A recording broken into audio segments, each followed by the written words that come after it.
Again, as we go through the next few days, turning hot and humid for parts of England and Wales, but there'll also be some welcome rain for some of us too. More especially in the north and the west, this area of low pressure is going to just gradually drift in from the Atlantic as we go towards the early part of next week. But out and about this evening, well, plenty of pleasantly warm sunshine for England and Wales and Northern Ireland to end the day. Still a bit more in the way of cloud further north, and there will be still a few showers for Scotland, but these will become confined to the far northeast, I think, as we go towards the morning. Turning quite chilly in the countryside. We could even see a touch of grass frost, believe it or not, across parts of Wales, the Midlands, and more especially northern parts of the UK by the morning, but temperatures in the towns and cities generally holding up in double figures.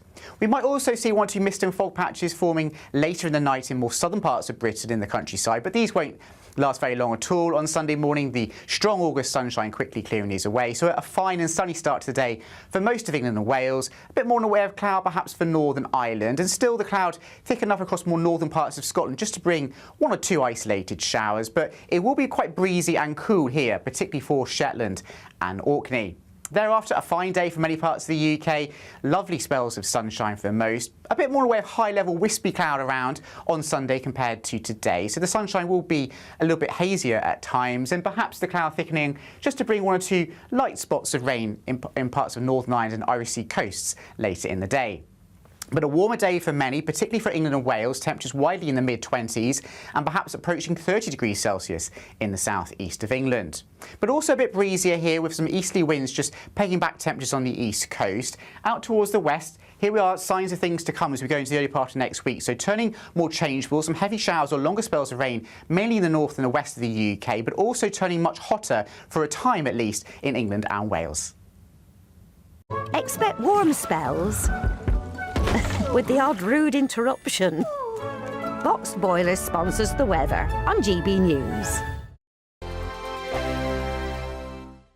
We're celebrating a golden summer with your chance to win a real gold bar. That's right, a fine gold bullion bar worth over £5,000 could be yours. We're also going to make sure your finances are fabulous with £60,000 in tax-free cash. For a chance to win, text GOLD to 63225. One entry costs £2.50 plus one standard network rate message. Or text BONUS to 63225. 5 entries cost £5 plus one standard network rate message. Go to gbnews.com/win. Entry start at £2.50. Call 0903 686 3232. Calls cost £2.50 plus your network access charge. Or post your name and number to GB22 PO Box 8690 Derby DE1 9TT. UK only. Entrance must be 18 or over. Lines close at 4 p.m. on the 21st of August. This is a network giveaway. Entries will be pulled. Please check the closing time if listening or watching on demand. Good luck.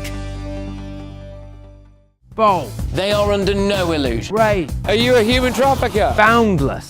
I've had enough of the nonsense, and I'm not afraid to say it. Don't get this on the BBC. Every weeknight, I tear through the headlines. The smell of gasoline. Should we be worried about it? From Westminster madness to cultural war chaos. What I'm going to do now is they are throwing things out the car as we speak. Get ready, Britain. Here we go. Patrick Christie's tonight, weeknights from 9 p.m. only on GB News, Britain's news channel.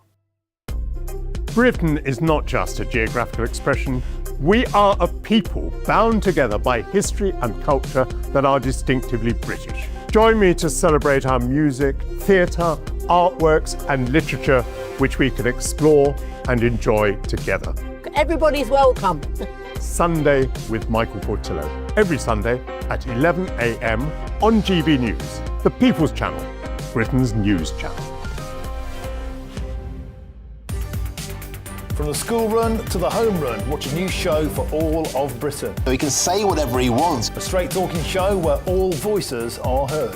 And you know, when are we going to stop talking about smashing the gangs and actually do it? With the stories that matter from every part of our country. There's a bit of a crash landing there for your Chancellor. Bold, fearless and standing up for you. That's me, Martin Dordme, 3 p.m. till 6 p.m.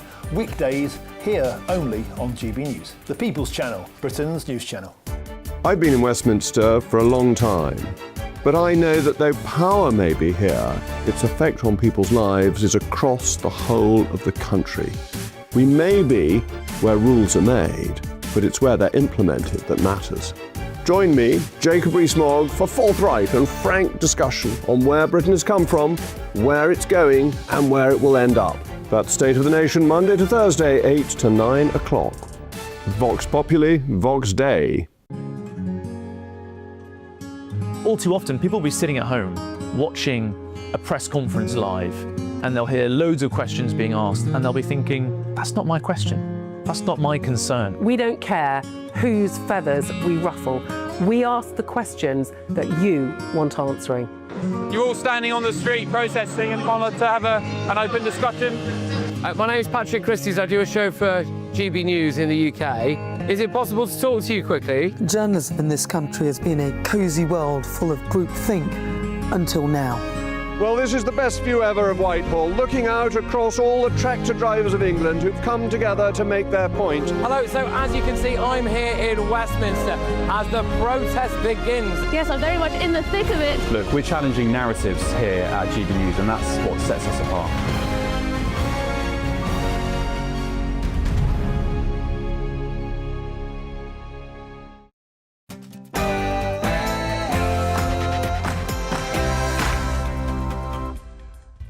It's Saturday night in Burnham's Britain, and this is the Saturday 5, the UK's jazziest Saturday night TV show. I am Beaver Enjoyer and wrong opinion haver Kai Wilshaw. And with me on the panel tonight are, of course, Will Kingston, Lizzie Cundy, Christo Fufas and Paul Cox. Tonight on the show. Most of the barbarians have left Suda, so what are you fascists still complaining about? The president of FIFA. I think he's a genius. We are back in the age of Blairite political spin. Great. Justice for Alison Pearson. And the left is going to sweep the next general election. Yes, it's 6 p.m. and this is the Saturday 5.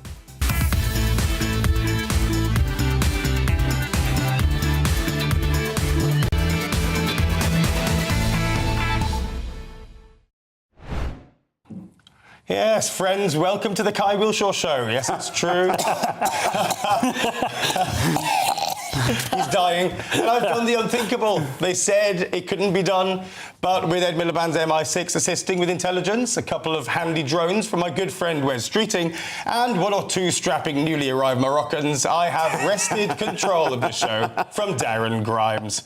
Serves him right, huh? Regular viewers of the show, of course, will know that I like to indulge my fanciful and pretty unrealistic ideals live on air, and so take everything I say with a pinch of salt.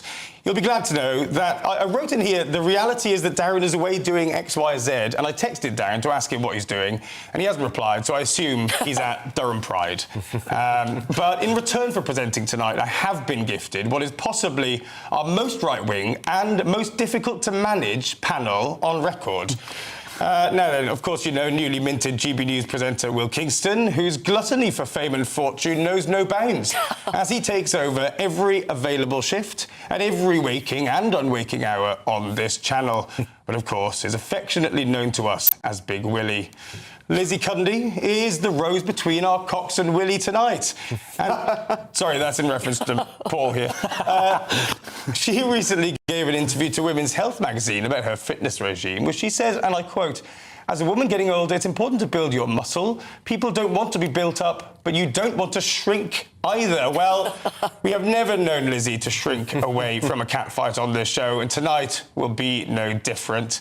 The next is Christo Fufas in for Trey Lowe to ensure that we make sure and keep our quota of ethnically diverse landlords while Trey is away for some well-deserved R&R with his wife and son in Marbella to you. And so, Christo, tonight, your role is to give our lovely and loyal audience a break from spiking heart rates and shouting at the television. And, of course, next is the ineffable comedian known to most of us by the use of four-letter words. To you, he's known as Paul, and to us, he's known as a country-loving star. It's Paul Cox, of course. Anyway, continuing on, speaking, as I did earlier, of shouting at the television, please, I'll save you the hassle, do not bother Why don't you instead fire up the old iPad and tell us what you think by visiting gbnews.com/your say. If you think we've missed a story, get your questions in and we'll pepper in the Ask the Fives throughout the show. And finally, some of you have already been voting what you want us to debate in the Saturday Scrap, which is where I get torn to shreds by whoever wants to go on the panel, of course. The three options are: 1, should the government give more powers to local mayors? 2, should universities ban the use of DEI criteria in student and faculty selections? And 3, should Burnham scrap inheritance tax? Doubt he'll do that, but anyway, go to gbnews.com/poll to vote in the poll. But before we start tearing each other apart, it's your Saturday Night News with Bethany Elsey.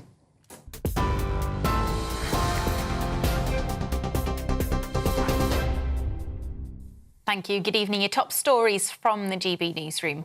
22 member nations of the European Union are calling for an emergency meeting on border security after tens of thousands of migrants crossed the border from Morocco to the Spanish territory of Ceuta. 60,000 migrants stormed the land and coastal border within a 24-hour period. At least 67 people died in the surge. Many of the migrants have been returned, but Spain's Prime Minister has called the mass influx a violation of Spain's territorial integrity. Italy has suspended the EU's border-free Schengen arrangements with Spain, and Reform UK's Zia Youssef says Britain needs to take urgent action to secure the English Channel. That's what 60,000 looked like arriving on a single day. That's why it's so striking. We've had north of 200,000 arrive illegally on our beaches under Tory and Labour governments, albeit over a longer period, over 8 years. But that's not relevant to the risk and the danger. We know murderers have been coming across the channel. We know terrorists have not only come across the channel, but tried to commit terrorist atrocities in Britain. Britain needs to wake up. If we do not secure our borders, then we are going to see scenes like the ones that we have seen become, sadly, increasingly common. It's reported UEFA has given FIFA's president Gianni Infantino an ultimatum to resign or face an emergency no-confidence vote. All 55 of UEFA's member nations would opt to oust him if he refused to step down. It's after he planned to sell World Cup stakes to private investors, although he's since backtracked on the plans. But European football governing body says the chief has lost the confidence of the football world. Ukraine's capital has been hit with a barrage of ballistic missiles for the second time in 48 hours, with at least 10 people killed in the attacks. Dozens have been injured, including 4 children who suffered shrapnel wounds. President Zelensky says fires have broken out at 18 residential buildings, a school and the Lithuanian embassy. Infrastructure was also damaged, with power outages reported. A wildfire is raging in Greece as firefighters continue to battle blazes in France and Spain. Europe has been ravaged by severe fires this summer after a period of successive record-breaking heat waves. Villages in France and Spain have been destroyed and hundreds of thousands of people have been forced to flee their homes. Police are searching for a 22-year-old man who escaped custody on arrival at Liverpool Magistrates Court today. Stephen Gership, who was charged with domestic-related burglary, made off on foot at 10 o'clock this morning. He's been described as a white man with dark hair and was last seen wearing a navy T-shirt and shorts. And the Prince and Princess of Wales and their 3 children are at the Commonwealth Games in Glasgow today. Princess Charlotte, Prince Louis and Prince George joined their parents to watch the netball semi-final match at the Hydro Arena.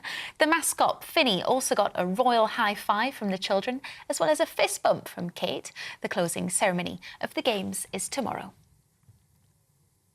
Those are your latest headlines. I'll be back in an hour. For all the latest from GB News whilst you're on the go, get the GB News app. Scan the QR code now to download or visit gbnews.com/app.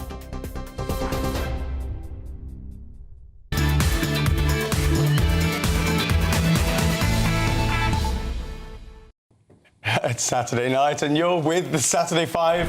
Over the next 3 hours, the biggest debates, the hottest topics, very entertaining interviews, and also just, I mean, it's going to be an entertaining night. I don't know if I'm going to be able to control this lot. But before we crack on with tonight's debate, we're going to cross to Ceuta in Spain. This is really the biggest story of today, isn't it? It will be the topic of our first debate as well. As you know, over 60,000 people have crossed the border from Morocco earlier this week. in what actually turned out, as we found out, to be a deadly rush. And Dougie Beattie has been there for us. Dougie, you've been reporting from Ceuta all day. Can you tell us what you've sort of discovered and what the mood is at the minute over there? Well, there's great anger in amongst this area, of course, because this part of Spain, it is in North Africa. Morocco is just across the border.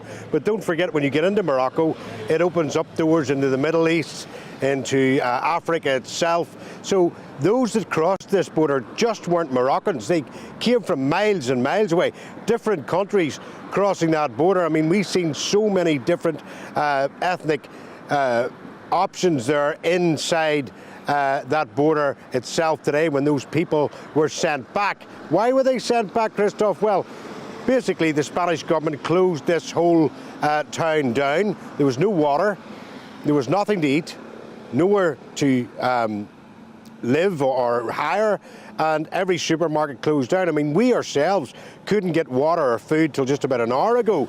And in that time, 48,000 people crossed the border voluntarily back into Morocco. Now, that left quite a few still running about, and we are on our way to the ferry now outside this beautiful, absolutely beautiful castle. This was one of the main trading routes for North Africa many hundreds of years ago, and it gives you an idea of exactly what sort of people live here. And of course, these Moroccans and others tried to get in to get that better lifestyle and probably most of what the Spanish had to offer. But on our way to that ferry, all day, the Spanish army and the police have been playing hide and seek with people who have came into this part of the EU and want to cross on ferries into Gibraltar, etc. And what we came across was public disorder units. You can still see some of them sitting down there behind us. And what they have found is a lot of these immigrants were heading for the ferry terminal.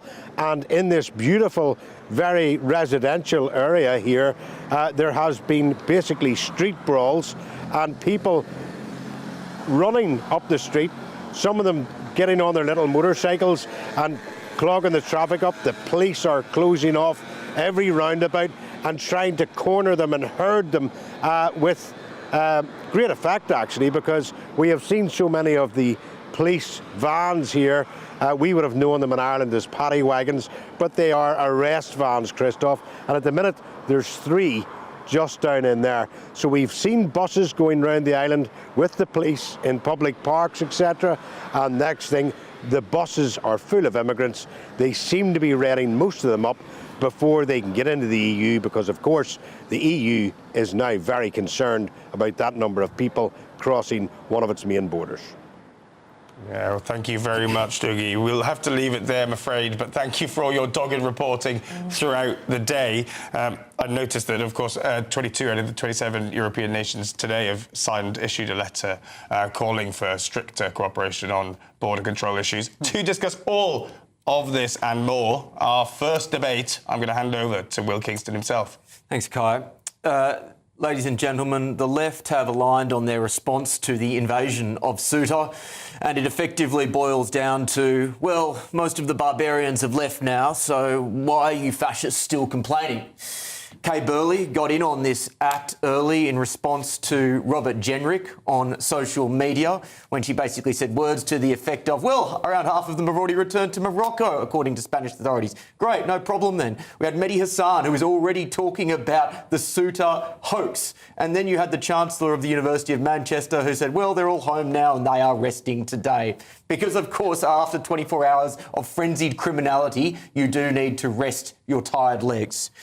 Here's my considered and formal response to the leftists like Mehdi and Kay who gaslight you into looking at a foreign invasion and then saying, well, there's nothing to see here.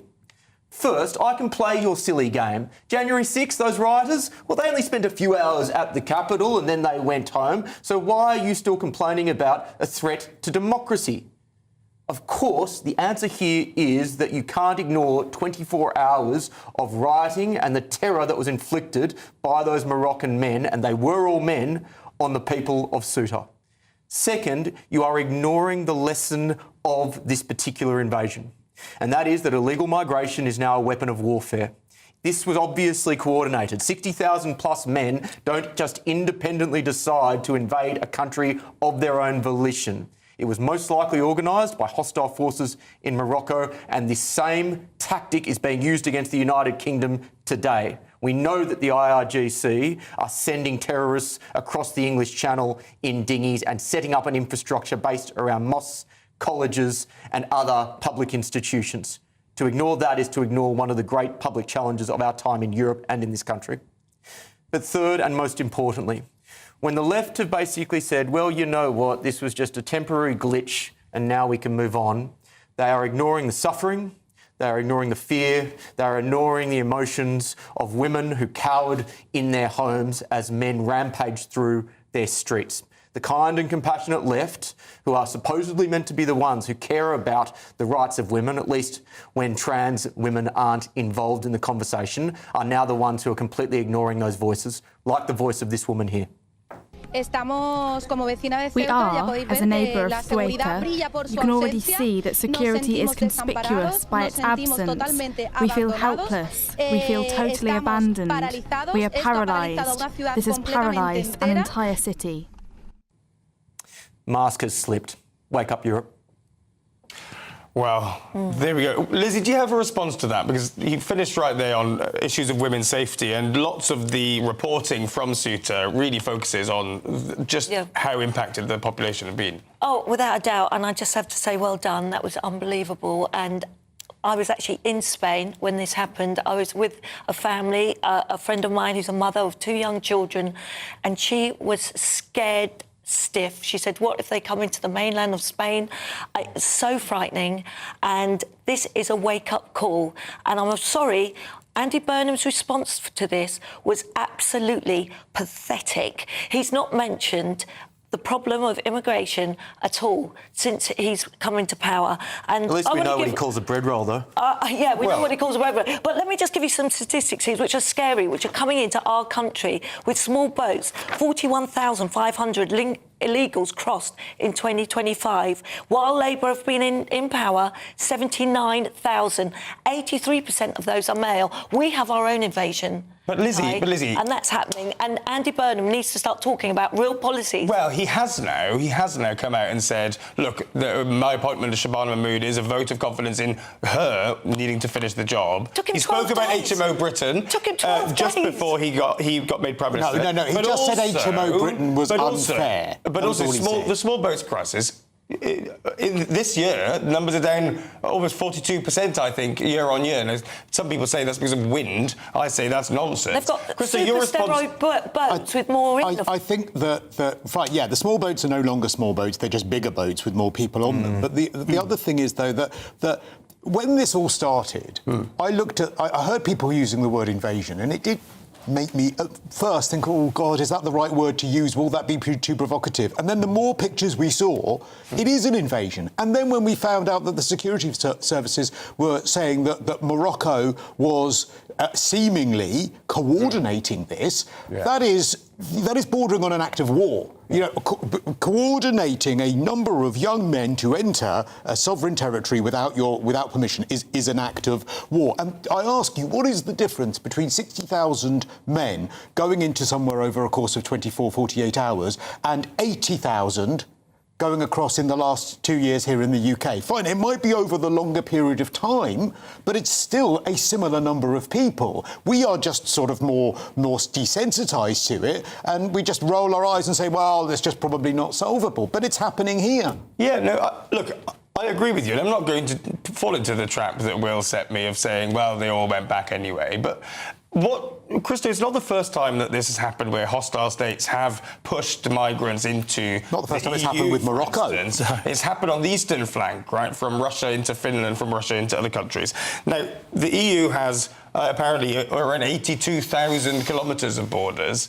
What would you say to those people who'd say, it's sort of inevitable that it happens somewhere. What's important is that you respond, and that the fact that they've been pushed back shows a strong response, and that's what is important. I was an annoying Remainer, but to me, Don't laugh, Will, I heard that. But to me, this exposes the flaw of freedom of movement between the states. Yes. Because if there wasn't that freedom of movement, then you wouldn't have the fear of them going into different EU countries. It's that simple. Mm. But also, well, I mean, isn't that whole future in doubt, Paul? I mean, Italy's now asked to suspend the Schengen Agreement, and the Spanish Interior Ministry has called that a lack of solidarity.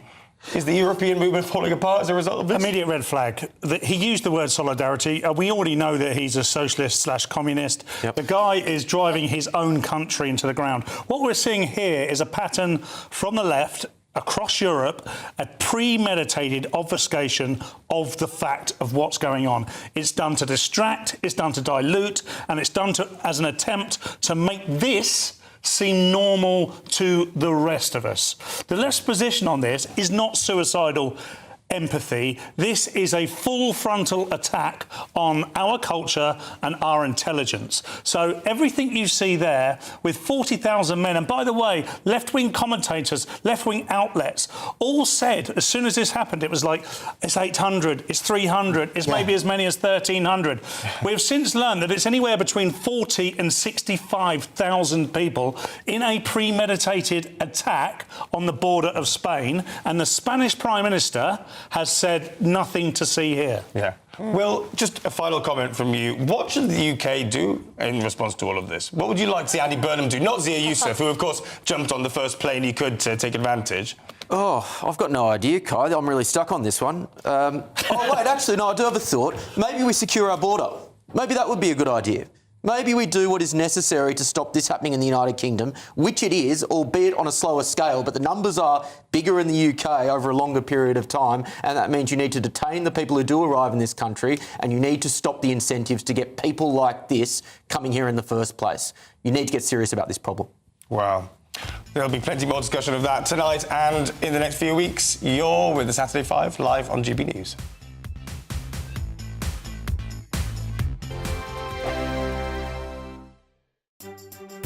Some people enjoy lazy Sunday mornings, but not me. What's the truth of the matter? So that's a very live question. Would you support him if he waters down these plans? Before the spin sets in, I'll be getting to the truth. This is personal. No soft questions, no easy answers. It's one thing if the state has rules in this country. It's another thing whether the police and others actually police them. Setting the agenda and holding those in power to account. You can't really blame her if the system is set up this way. You will not want to miss it, trust me.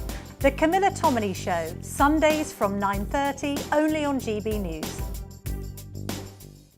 Exciting news. Every Friday, my Patrick Christie's Tonight Show is going to have a twist to it. We're welcoming some special guests. You. That's right, on Fridays I'm going to be doing my show in front of a live studio audience because this show is about you and what you have to say. It's going to be the same big debates, same big topics, same big opinions, but every Friday night at 9 p.m. you are invited to come on down to Patrick Christie's Tonight to be a part of the action. Only on GB News, the People's Channel, Britain's news channel. At GB News, we love to hear from you, our loyal community. So drop us a line at gbnews.com/yoursay. There you can talk to each other and also to the presenters live on air. gbnews.com/yoursay, because GB News is your channel, Britain's news channel. From the school run to the home run, watch a new show for all of Britain. He can say whatever he wants. A straight talking show where all voices are heard. And, you know, when are we going to stop talking about smashing the gangs and actually do it? With the stories that matter from every part of our country. There's a bit of a crash landing there for your Chancellor. Bold, fearless and standing up for you. That's me, Martin Daubney, 3 p.m. till 6 p.m, weekdays, here only on GB News. The People's Channel, Britain's news channel. Welcome to Free Speech Nation with me, Josh Howard. This is the show where each week we see what's happening in the world of culture, current affairs and politics. First we'll say, welcome to the UK. Oh, thank you. And we're not afraid to use our free speech so that you can use yours. It's not controversial in the slightest to anyone who hasn't lost their mind. Free Speech Nation, Sunday nights at 7 p.m, only on GB News, the People's Channel, Britain's news channel. Here at at GB News, we made a promise to tell your stories. And on the 6th of August, we're marking 5 years of doing exactly that. Celebrate with us by having your say. Join in the debates live on TV and radio. And meeting your favourite presenters across the country, from Leeds to Aberdeen, from Belfast to Barry Island. Plus, join me in Essex for our biggest live show of the year. Scan the QR code or visit gbnews.com/celebrate. Terms and conditions apply.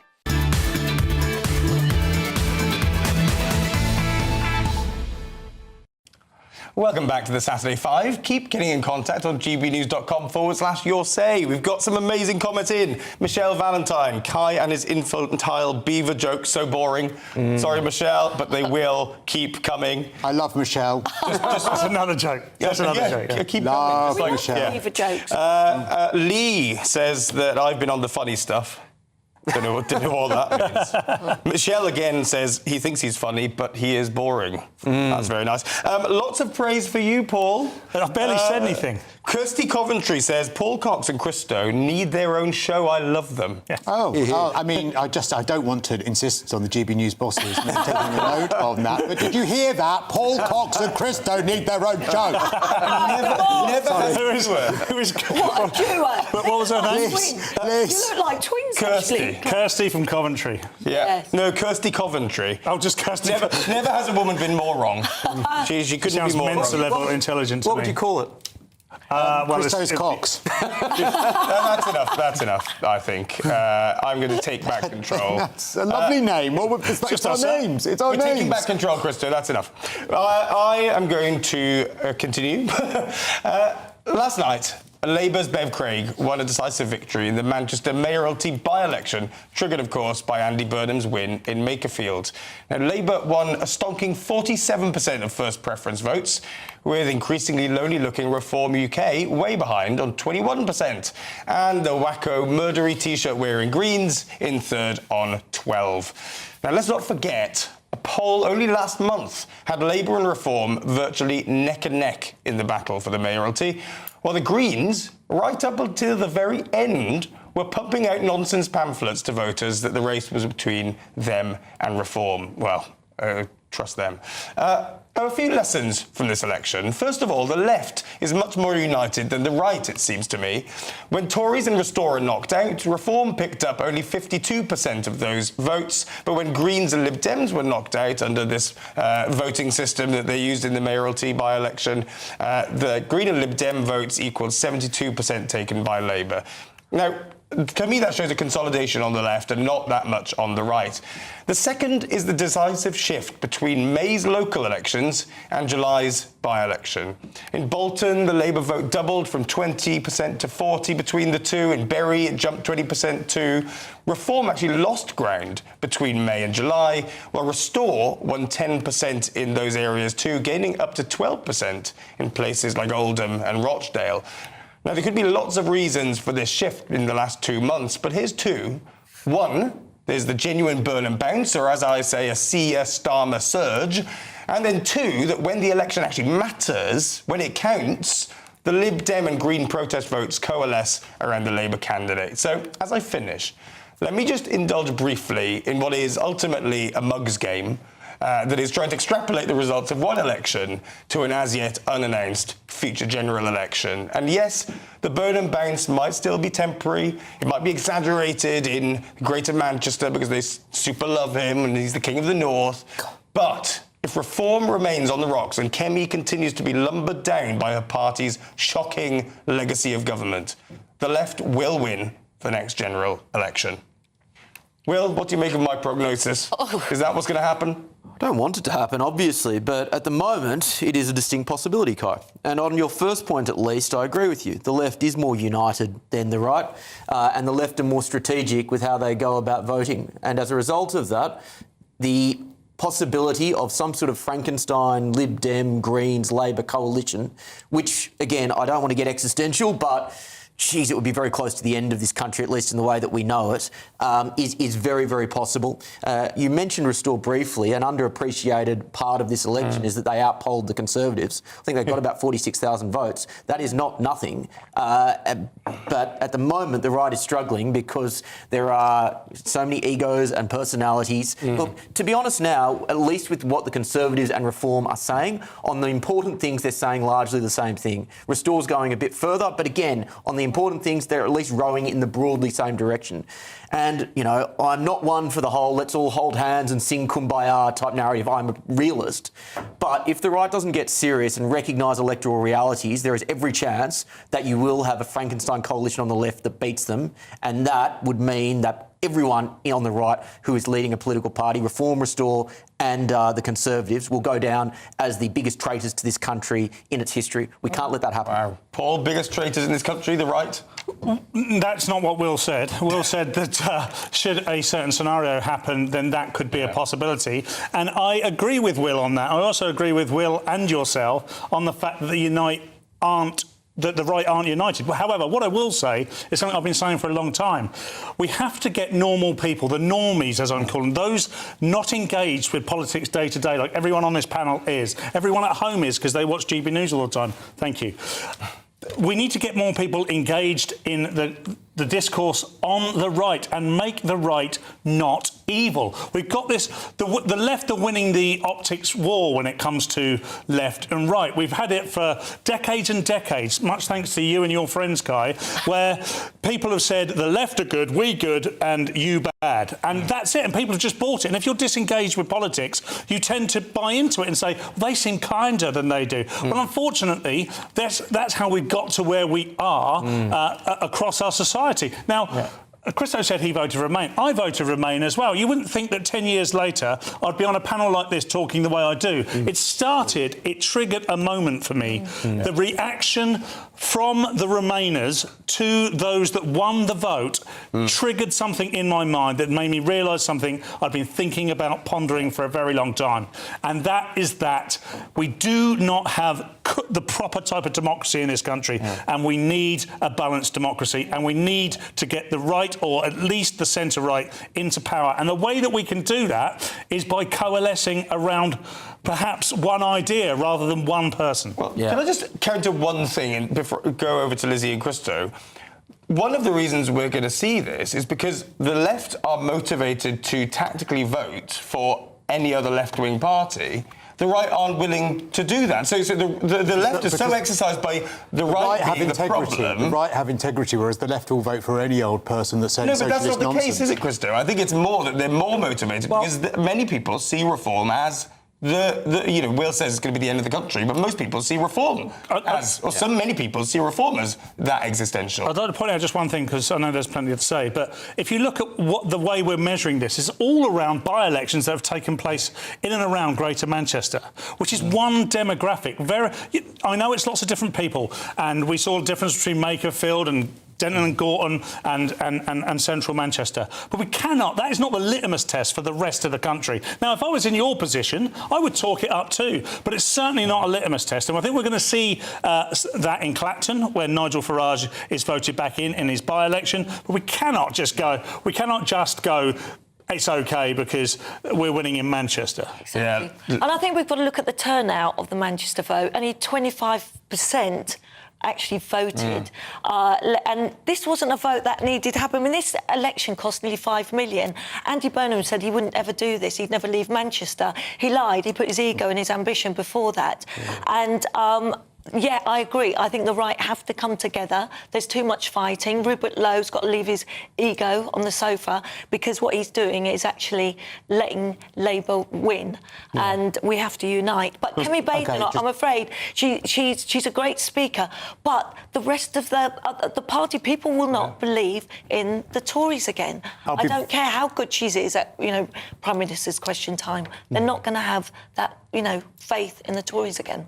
I'll be really quick. I think that basically I'm going to talk a lot about what I think Burnham's nonsense is I speak a little bit later. But the left have actually acted in a most genius way, in as much as you don't have right-wing young people going into politics right-wing, right-wingers voting right-wing.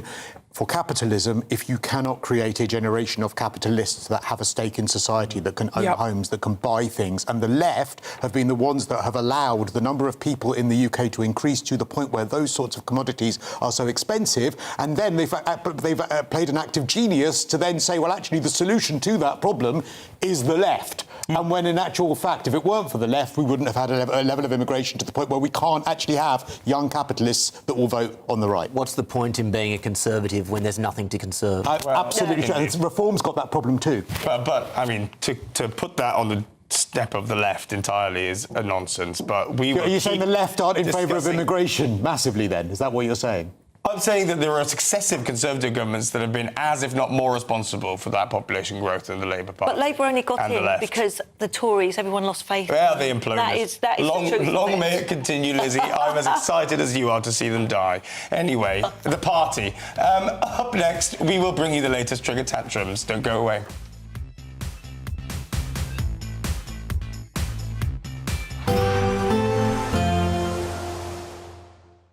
Ready to soak up that holiday sunshine? Won't we need some cover? No worries. All sorted. All Clear Travel Insurance sponsors GB News Travel Destinations Forecast. Hello there. If you're heading away this weekend, plenty of hot and sunny weather across Europe. Very hot across central and eastern areas of Europe with a heat wave ongoing. But it is slightly cooler across some areas of Spain and western France. A few showers across alpine regions and across Italy throughout Sunday. Risk of thunderstorms. And it's turning very hot through the Mediterranean with temperatures climbing towards the high 30s, possibly the low 40s as well. And there's very little change in the forecast with more sunshine on the way. All Clear Travel Insurance sponsors GB News Travel Destinations Forecast. Hi there again and welcome to your latest GB News weather update from the Met Office. Well, after a few showers in the north on Saturday, Sunday promises to be a fine day for most. Lots of hazy sunshine and it will be feeling much warmer for most of us. We saw a few showers courtesy of this area of low pressure on Saturday, but otherwise we've got rising pressure as we go into Sunday, so very few ice bars on the chart, meaning lighter winds. Now, at about this evening, plenty of late sunshine for England and Wales. The showers across Scotland will also become increasingly confined to the very far northeast as we go through the night. So it will turn quite chilly in the countryside, particularly across England and Wales, where we might even see a touch of frost in rural parts of Wales and the Midlands. Temperatures in the towns and cities, though, largely holding up into the low teens. Further north, there'll be a bit more of a breeze still across more northern parts of Scotland, and that breeze will bring in still a fair number of showers to Shetland and Orkney. Otherwise, though, many parts of Scotland will begin the day on Sunday with a mixture of sunny spells and cloud, but largely dry. Hazy sunshine for Northern Ireland with the cloud thickening through the morning, but most of England and Wales starting off with blue skies, apart from one or two mist and fog patches which will quickly clear in the countryside.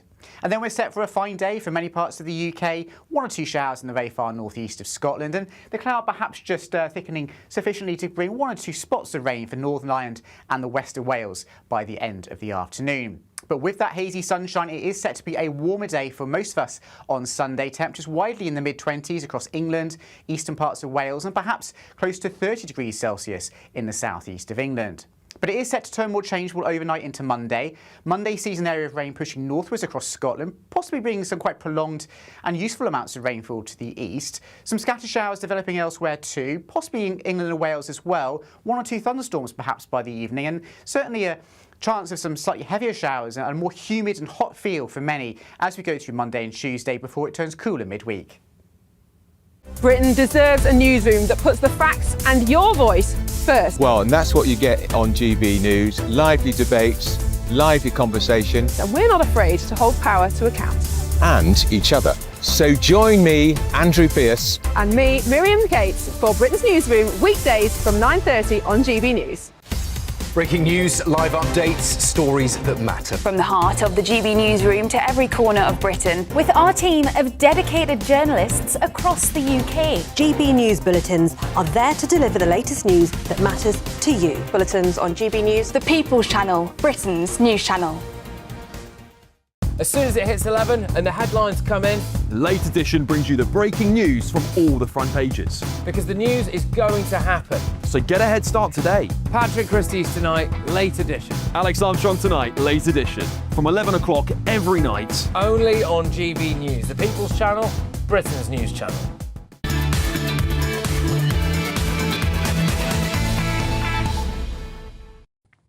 Welcome back to the Saturday 5. Keep getting in contact. gbnews.com/your say. I don't need to keep telling you that, do I? Some fair comments. Eileen Foster says, Kai, my friend, I know you hate reform. Fair. But they had a very small win on 25% turnout. Lots of you pointing out that this was an incredibly low turnout, just like Lizzie had said. Sarah Cook says, Restore and Reform need to make up and join up to fight the Fabians. What do you think of the Fabians, guys? Anybody think they're the devil? They're the big. I think conspiracy? the devil has shaped his whole demeanour on the Fabians. On the Fabians. Yeah, that's what I believe. I think that's true as well. Yeah, interesting. Scott Porter here says, Restore are the problem. They won't win anything, yet they will cause the left to remain in power. I know that's something that splits the audience, so we'll keep a track on that. Now, it's, of course, time for Trigger Tantrums. And who's going up first? I think it's you, Will. Yeah, I'll go first. And this is a tantrum from New Zealand. Now, we don't often talk about New Zealand on the show because really, for good reason. Who cares about New Zealand? But this tickled me because there is a debate going on in New Zealand Parliament. Interestingly enough, there are two official languages of New Zealand currently. Sign language and Maori, and despite very few people speaking either, they remain officially the languages of New Zealand. There is a political party who has, quite sensibly I would suggest, said that they need to put English as the third official language in New Zealand. That bill has now passed. It will officially be called an official language of New Zealand. This was one MP's response to that proposal in Parliament. Let's have a look. English is a language. This is what you're fighting to protect, is a language that's not even its own. It's a of Greek, Old Norse, Latin. It's a complete and this is what we're wasting the House's time fighting for? Sorry, I know no one wants to say it straight up, but these snowflakes over here, bunch of snowflakes that hear the word Aotearoa and cry themselves to sleep over there. No personal attacks. I love her. Now, again, the argument that, well, because it is a mix of different influences, that suddenly makes the language illegitimate is ludicrous. But I would note as well that Maori language, including the Maori party, party is spelt in Maori, P-A-R-T-I, and if that rings any bells, that's because the English word for Maori is P-A-R-T-Y, and that is because Maori is made up of 30% English influence. So if we want to talk about different influences in languages, you can start with your own language there, being the Maori language. But again, it's all just nonsense from these woke lefties. It's appropriation, isn't it? They're appropriating 30% of our language. I'm offended, Will. Are you offended? I'm offended. My culture is not your costume. Well, I like it. I like it. You're turning left-wing in your old age, Will. Is that beard? So to New Zealand, I always think of the rugby. Danny Carter, anyone know him? Yeah, of course. Well, let's stick with you, Lizzie, because what do you have for Trigger Tantrums? I was so triggered by this. It made me actually, my toes curl. It is politicians dancing, trying to be in with the kids, looking cool, and actually just looking like a bunch of clowns. Let's take a look.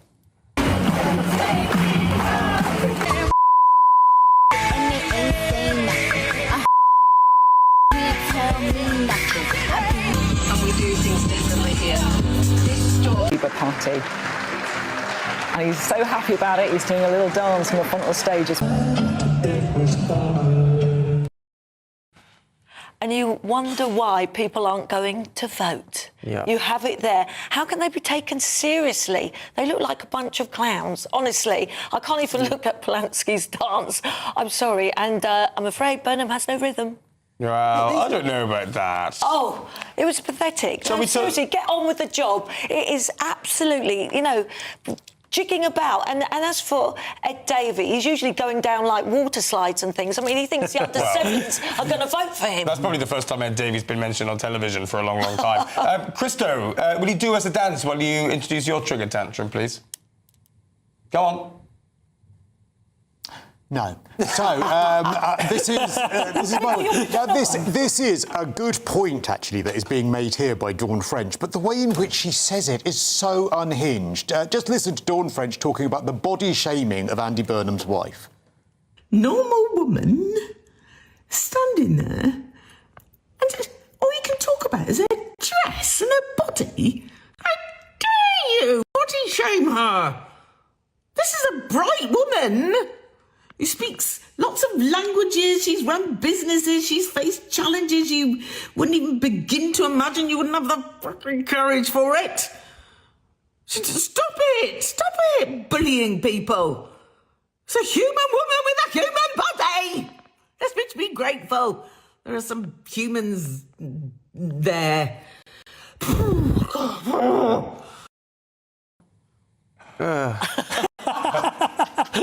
thing is, you're actually making a fair point. You know, perhaps commenting overly on her body or her dress wasn't appropriate. I don't know. I don't really care. I just think you're coming across as an absolute mental.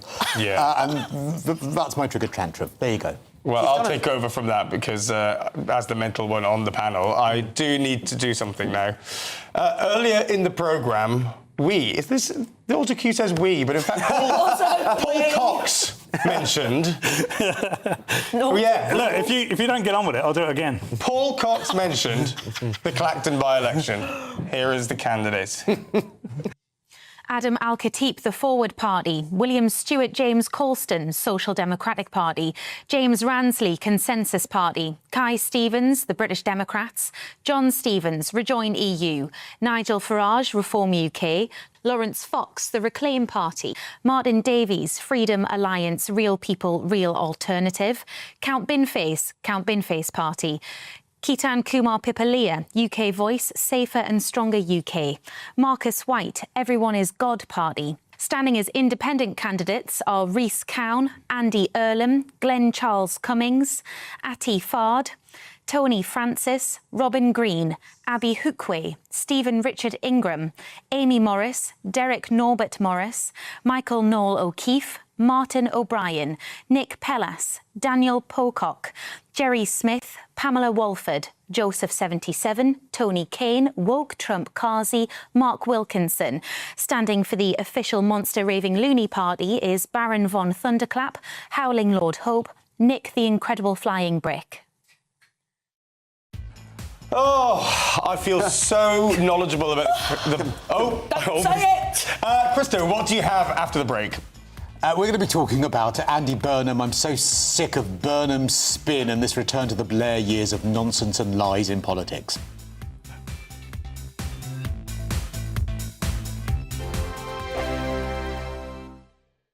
This is GB News, Britain's news channel.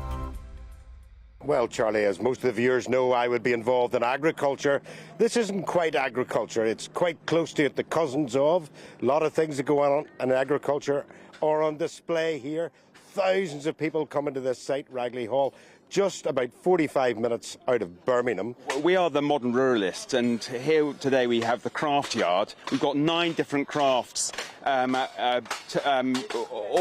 demonstrating what they're up to. Here we have the wheelwrights, and they're bonding a wheel here. So this is an ancient craft that's been going for about. Barney Murray's a bit of a legend, quite frankly. He's the national champion, master dry stone waller, comes from North Wales, and he's a bit of a Thor lookalike. So he's quite popular. GB News, the People's Channel. GB News Breakfast, every day from 6 a.m. Now, at 16 minutes past 8, the annual bike ride from Yorkshire to London is taking place today, aiming to honour the legacy of the Batley and Spen Labour MP Jo Cox, who was murdered by a far-right terrorist in June of 2016. Well, the bike ride aims to champion a cause she was passionate about, as this year marks the 10th anniversary of her tragic death. Kim, if we can just start with you, what is your sister's legacy? Well, there's so much that we've got to be proud of that's been done in Jo's name. It's just been 10 years since she was murdered, and what has kept us going as a family has been the way that so many amazing people, including people like this amazing man, have done things in Jo's name to show what our country is really about. And you've got all these amazing people today from all different backgrounds, all walks of life, celebrating the things that we have in common, not agreeing on everything. GB News, the People's Channel. Good afternoon, Britain. Weekdays from midday. It's a difficult question. Honestly, I don't think I would at this rate, because I think the government tracks, when we say we're fighting for Britain, what are we actually fighting for? The concept of Britain, I don't think exists anymore. When I look at Britain, when I go outside, it doesn't seem to be very British. And I think the core demographic of the people who would normally fight, these white working class boys who, you know, have been fighting for Britain, who we expect just to sacrifice their life in a fight, you know, they've been demonised for decades and decades by the government, by our education system, by the media.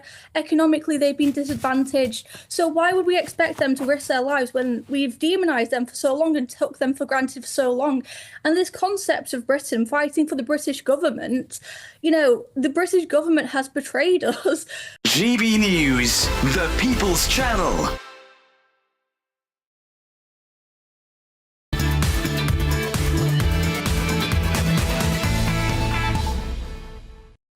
Welcome back to the Saturday Five. Andy Davis says the Christo and Cox show would be like the two Ronnies all over again. And no doubt, and Paris' thought on this one, that Christo would want half an hour dedicated to talking about Madonna. Well, let's not forget, actually, that her new album... That's enough.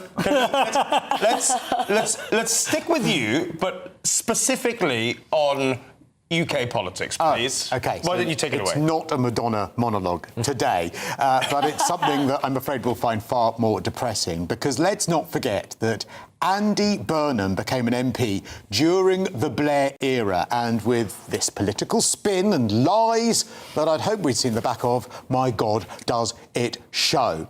Because the man is obsessed with style over substance. Image over everything else. Ridiculous social media videos, TikToks, influencers, looking good. He's currently advertising for 13 social media management. And when we do get a policy announcement, again, it's more spin, it's more waffle, it's more lies. For instance, this week, we heard that local mayors, these new devolved local mayors, will be able to keep a share of income tax as part of devolution plans. Oh, what joy. But then we discover the Treasury is actually planning on hiking up council tax bills, meaning an average household will pay £500 more. Plus, more mayors mean more of the mayoral premium, meaning that they will take a share of your council tax. Sadiq Khan, of course, has put up his share of the council tax in London every single year that he can. So therefore, yes, you might get to keep a share of all of that tax, but unfortunately, you're going to be paying way more of it. Give with one hand and take away the other. Here's another. Remember the fare announcement, that fanfare announcement of £2 bus fares? Oh, my God, you'll be able to get to work. It'll be so good for you. It was Labour that got rid of the £2 bus fare cap in the first place. They're just fixing their own problem. Now, let's not forget as well, energy bills, 5% off for all of us, a £45 saving. Oh, great, £45 off our energy bills. But then in the same week, a dementia tax. A social care tax, £1,000, £1,200 a year on your bills in order to pay for social care. So that's hardly help, is it? That £45 won't even touch the sides of the amount of extra tax that you'll have to pay. And, of course, that's aside from a potential death tax, but it's spun as a favour to you. It's spun that, it'll be a cross-party thing, even though none of it was in the manifesto. So, we see through you, Andy Burnham. We see through the videos on balm cakes. We see through the trendy T-shirts. We see through the nice guy, normal northern image with your chips and gravy. And we see through your Blair-esque lies and spin. Thank you, Christo. Total nonsense, as always. Look, Christo, the fact of the matter... Why do you get first response? Why do you get first response? Because I want to. Let's find out what Will has to say about this. Because I want to. You're not controlling this show. I am. The fact of the matter is, the British public disagree with you, Christo. The British public like these policies, and also, let's be clear about this, all that we've seen in the last 2 weeks is the Prime Minister announcing policies. Oh, whoa, that's spun as crazy. favours, but and then they're those not policies, honest. And then, spun as things that he believes will help people, not spun as favours. Where was social care in the manifesto? Was nowhere when it comes to payments of social care. How does it help people? I was speaking. He announces policies that then people like, and we hear speculation in the media that taxes might be involved to pay for that. That's not something that he said. You say, you'll have to pay for this, you'll have to pay for that. None of that has been announced. How do you propose he's going to find the, say, £18 billion for social care then? I imagine in the autumn budget, which is the annual fiscal event where such things are announced, we'll find out. Anyway, let's get the view from Will Kingston. This bloke just loves gorging on low-hanging fruit. Yes. You know, the problem is some of these ideas aren't necessarily bad, but they are not the problems that need to be solved in this country. The only two things that really matter, and the only two things that have mattered for the last 10 to 15, 20 years, are how do you drive economic growth and how do you sort out the problems around legal and illegal immigration. And he doesn't want to touch those because they are fundamentally difficult conversations that will require trade-offs. And this is not a politician, from the people that I've spoken to, who is willing to have those difficult conversations and let people down. So we're going to keep getting all of the social media nonsense. We're going to keep getting these things which sound nice superficially, but don't fundamentally change people's lives, and those structural problems aren't going to be addressed. Lizzie's Will, right? Oh, come on. Are you saying the British want this? No, they don't. I didn't vote for number 10 of the North. Who wants that? Well, it's going to divide. We don't want it. He wants it because he wants to be in Manchester on a Friday night to go off to his family. That's the real reason.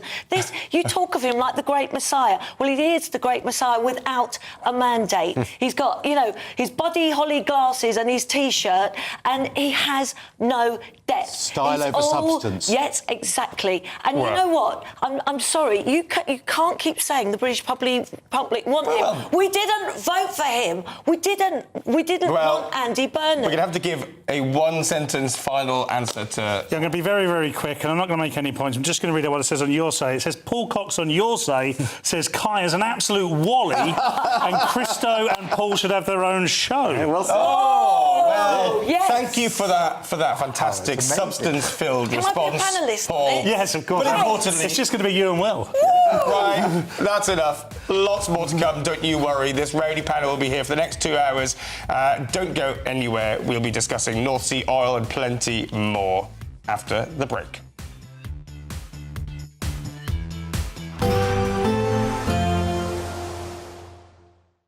Expect warm spells with the odd rude interruption. Boxed Boilers sponsors the weather on GB News. Hi there again and welcome to your latest GB News weather update from the Met Office. Well, after a few showers in the north on Saturday, Sunday promises to be a fine day for most. Lots of hazy sunshine and it will be feeling much warmer for most of us. We saw a few showers courtesy of this area of low pressure on Saturday, but otherwise we've got rising pressure as we go into Sunday, so very few ice bars on the chart, meaning lighter winds. Now, out and about this evening, plenty of late sunshine for England and Wales. The showers across Scotland will also become increasingly confined to the very far northeast as we go through the night. So it will turn quite chilly in the countryside, particularly across England and Wales, where we might even see a touch of frost in rural parts of Wales and the Midlands. Temperatures in the towns and cities, though, largely holding up into the low teens. Further north, there'll be a bit more of a breeze still across more northern parts of Scotland, and that breeze will bring in still a fair number of showers to Shetland and Orkney. Otherwise, though, many parts of Scotland will begin the day on Sunday with a mixture of sunny spells and cloud, but largely dry. Hazy sunshine for Northern Ireland with the cloud thickening through the morning, but most of England and Wales starting off with blue skies, apart from one or two mist and fog patches which will quickly clear in the countryside. And then we're set for a fine day for many parts of the UK, one or two showers in the very far northeast of Scotland, and the cloud perhaps just thickening sufficiently to bring one or two spots of rain for Northern Ireland and the west of Wales by the end of the afternoon. But with that hazy sunshine, it is set to be a warmer day for most of us on Sunday. Temperatures widely in the mid-20s across England, eastern parts of Wales, and perhaps close to 30 degrees Celsius in the southeast of England.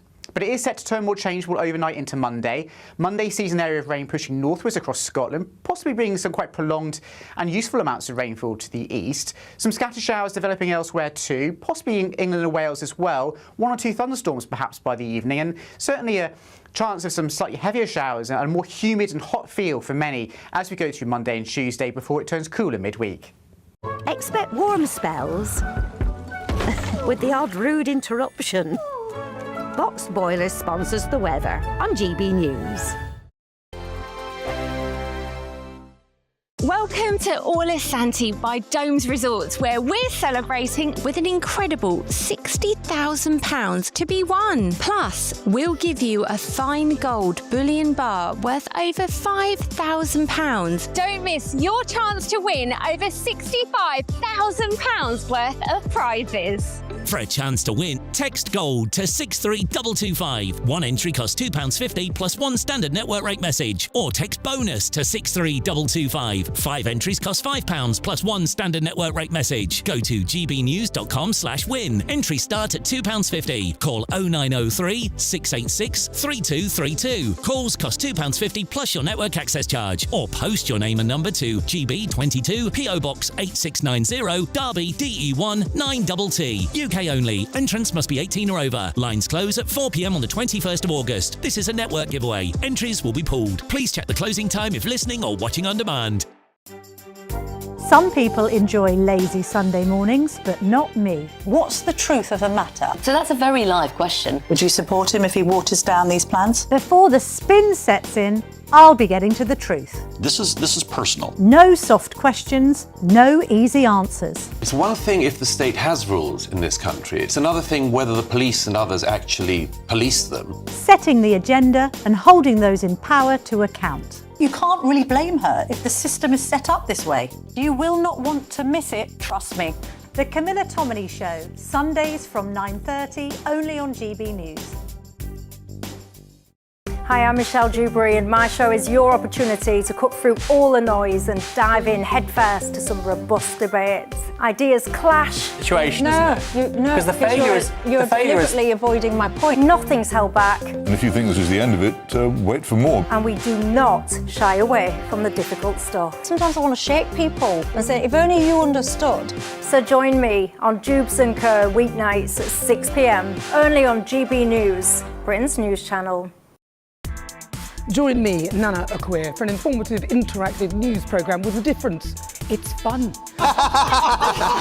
No, he didn't say that, though. I'm so surprised. I think there's an element of truth to that. Join me from 3 p.m. every weekend, only on GB News, Britain's news channel. Westminster's full of talk, but out here, it's the real world. Am I allowed to talk then? No, that's it. This is where it matters, real people and real lives. That's what politics is all about. In fact, has Trump made a good start? No. Straight answers, no spin, and just a couple of pints. How many fingers have I got up? About 10. So join me for Lee Anderson's Real World every Friday at 7 p.m, only on GB News. The People's Channel, Britain's news channel.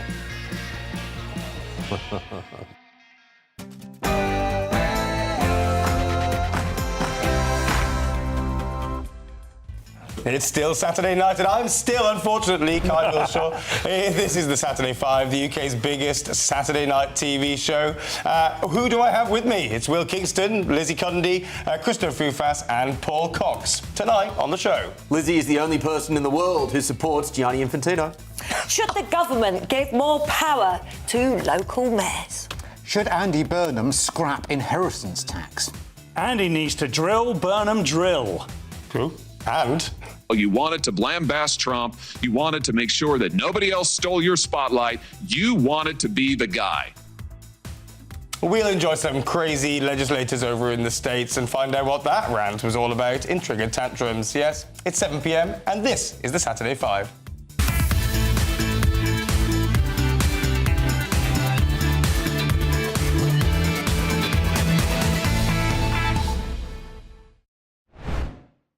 Welcome to the Saturday 5. I've got an instruction in my autocue to put a funny intro in, but I'm not funny at all. You didn't even laugh at the funny bits I put into my intro. We laughed at when you spoke, We laughed Kai. at you rather than with you. Just not at the same time as you. Yeah, that's fair enough. I've been accused of not only bullying Christo, but also bullying Paul Cox as he announced his debut on this show. We don't need to talk about this. Yes, we do. On Twitter, Paul Cox wrote, I will be joined by 5 intelligent, clear thinkers and 1 highly misguided lefty for balance. Now, I pointed out that his maths was off, and he said, typical lefty, assumed we were mates, picked on my disability and laughed at the common man. And in response, somebody said, Unhappy Now says, not sure why Kai wanted to attack your disability here. I thought he was better than that. Well, number 1, I'm not. Number 2, what is your maths-related disability for? I don't have one. I have a degree in electronics engineering, so I should be able to count. So you were doing it all for the BMW, I was, yeah. I'm open to that. All for the PIP. Assuming that's not an acronym that I'm unaware of. Can I make a point? Do you know what I've noticed when you present Kai? Yes. We spend a lot of time talking about Kai. Has anyone else noticed that? Here's another tweet from Kai. Here's another message about Kai. Here's what the tweets are about Kai. It's what Kai thinks about Kai. I've actually got one about Kai, but I can't read it out. Maybe let's do it later. It's Kai's mum. Keep sending your views. We will speak about them as long as they're about Kai. Yes. But before we start continuing to tear each other apart, it's your Saturday Night News with Bethany Elsey.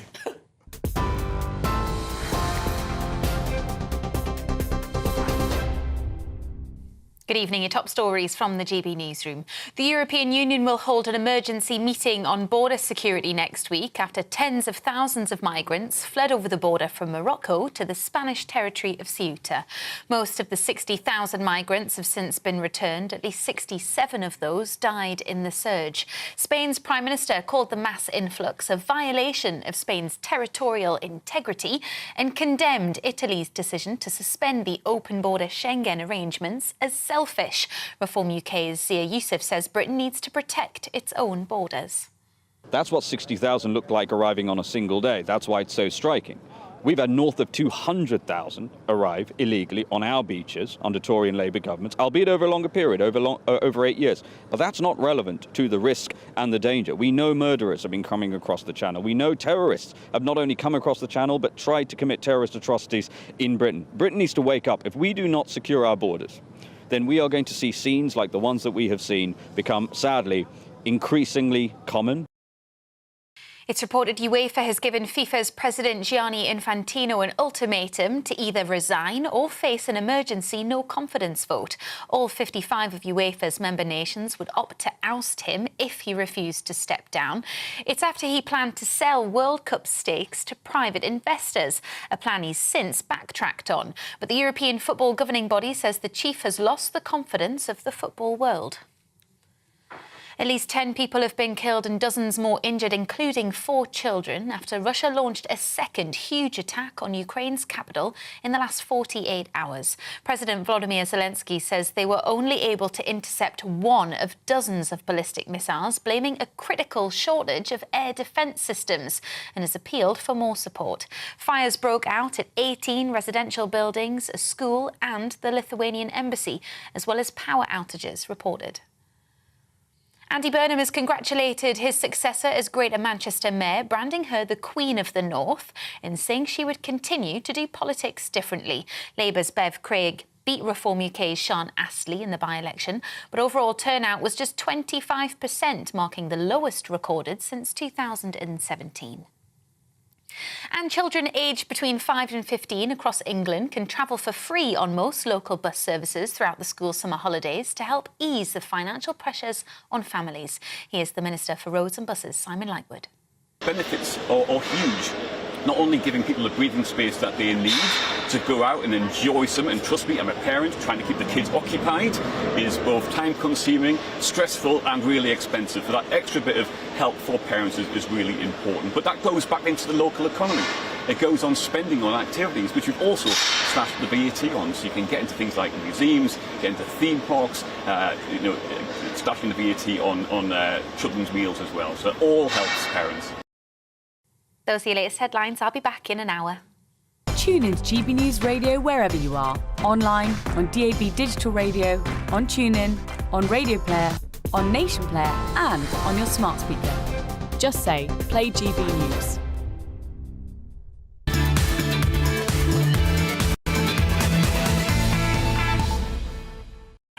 It's Saturday night and you're with the Saturday Five. I'm Kai Wilshaw and I can promise you another very lively hour. David Mallett says, good to have eye candy on the panel. No, not you, Christo. It literally says that in the comment, I'm sorry. Annette British has come up with a very good nickname for Andy Burnham. It's Andy Burn Money. I quite like it. Yeah. It does what it says on the tin. Anyway, speaking of somebody who does what they say on that is a terrible segue. I'm sorry. We're gonna crack on when it's Cox on the tin. Sorry, excuse me. Especially when it's Cox on the tin. That's his name. Yeah. It's my surname. It's my surname. I mean, I don't even know it is. It's not funny. George, and I've got Cundy as a surname. Let's not go there. Well, let's definitely not go there. Let's not. Let's in fact just go straight to Paul Cox. Serious face. Look, justice for Alison Pearson. And not just justice for Alison Pearson, justice for you and I also. This week, Alison Pearson received an apology and damages, a 5-figure sum no less, from Roger Hurst, who is, believe it or not, the Conservative Police and Crime Commissioner for Essex. Now, I'm going to remind you why, just very briefly, in case you don't know. She is a journalist. Alison is a journalist, a tremendously brilliant journalist. She works for The Telegraph. She's on the right of politics. And when I say right, I just mean that she's right, not right of politics. She is a bastion for free speech. On the 11th of November 2024, 2 police officers banged on her front door. Her crime: there was no crime. There was no crime whatsoever. They wanted to talk to her about the possibility of her coming for a voluntary interview down at the station. Ladies and gentlemen, if anyone does this, never fall for that trick. There is no such thing as a voluntary interview. Her crime, according to them, was putting something on X that may have amounted to the criminal offence of stirring up, inciting racial hatred. No such thing occurred. I'm not even going to read the tweet. It's not important. But let's hear what Roger Hurst said on LBC shortly after this story broke.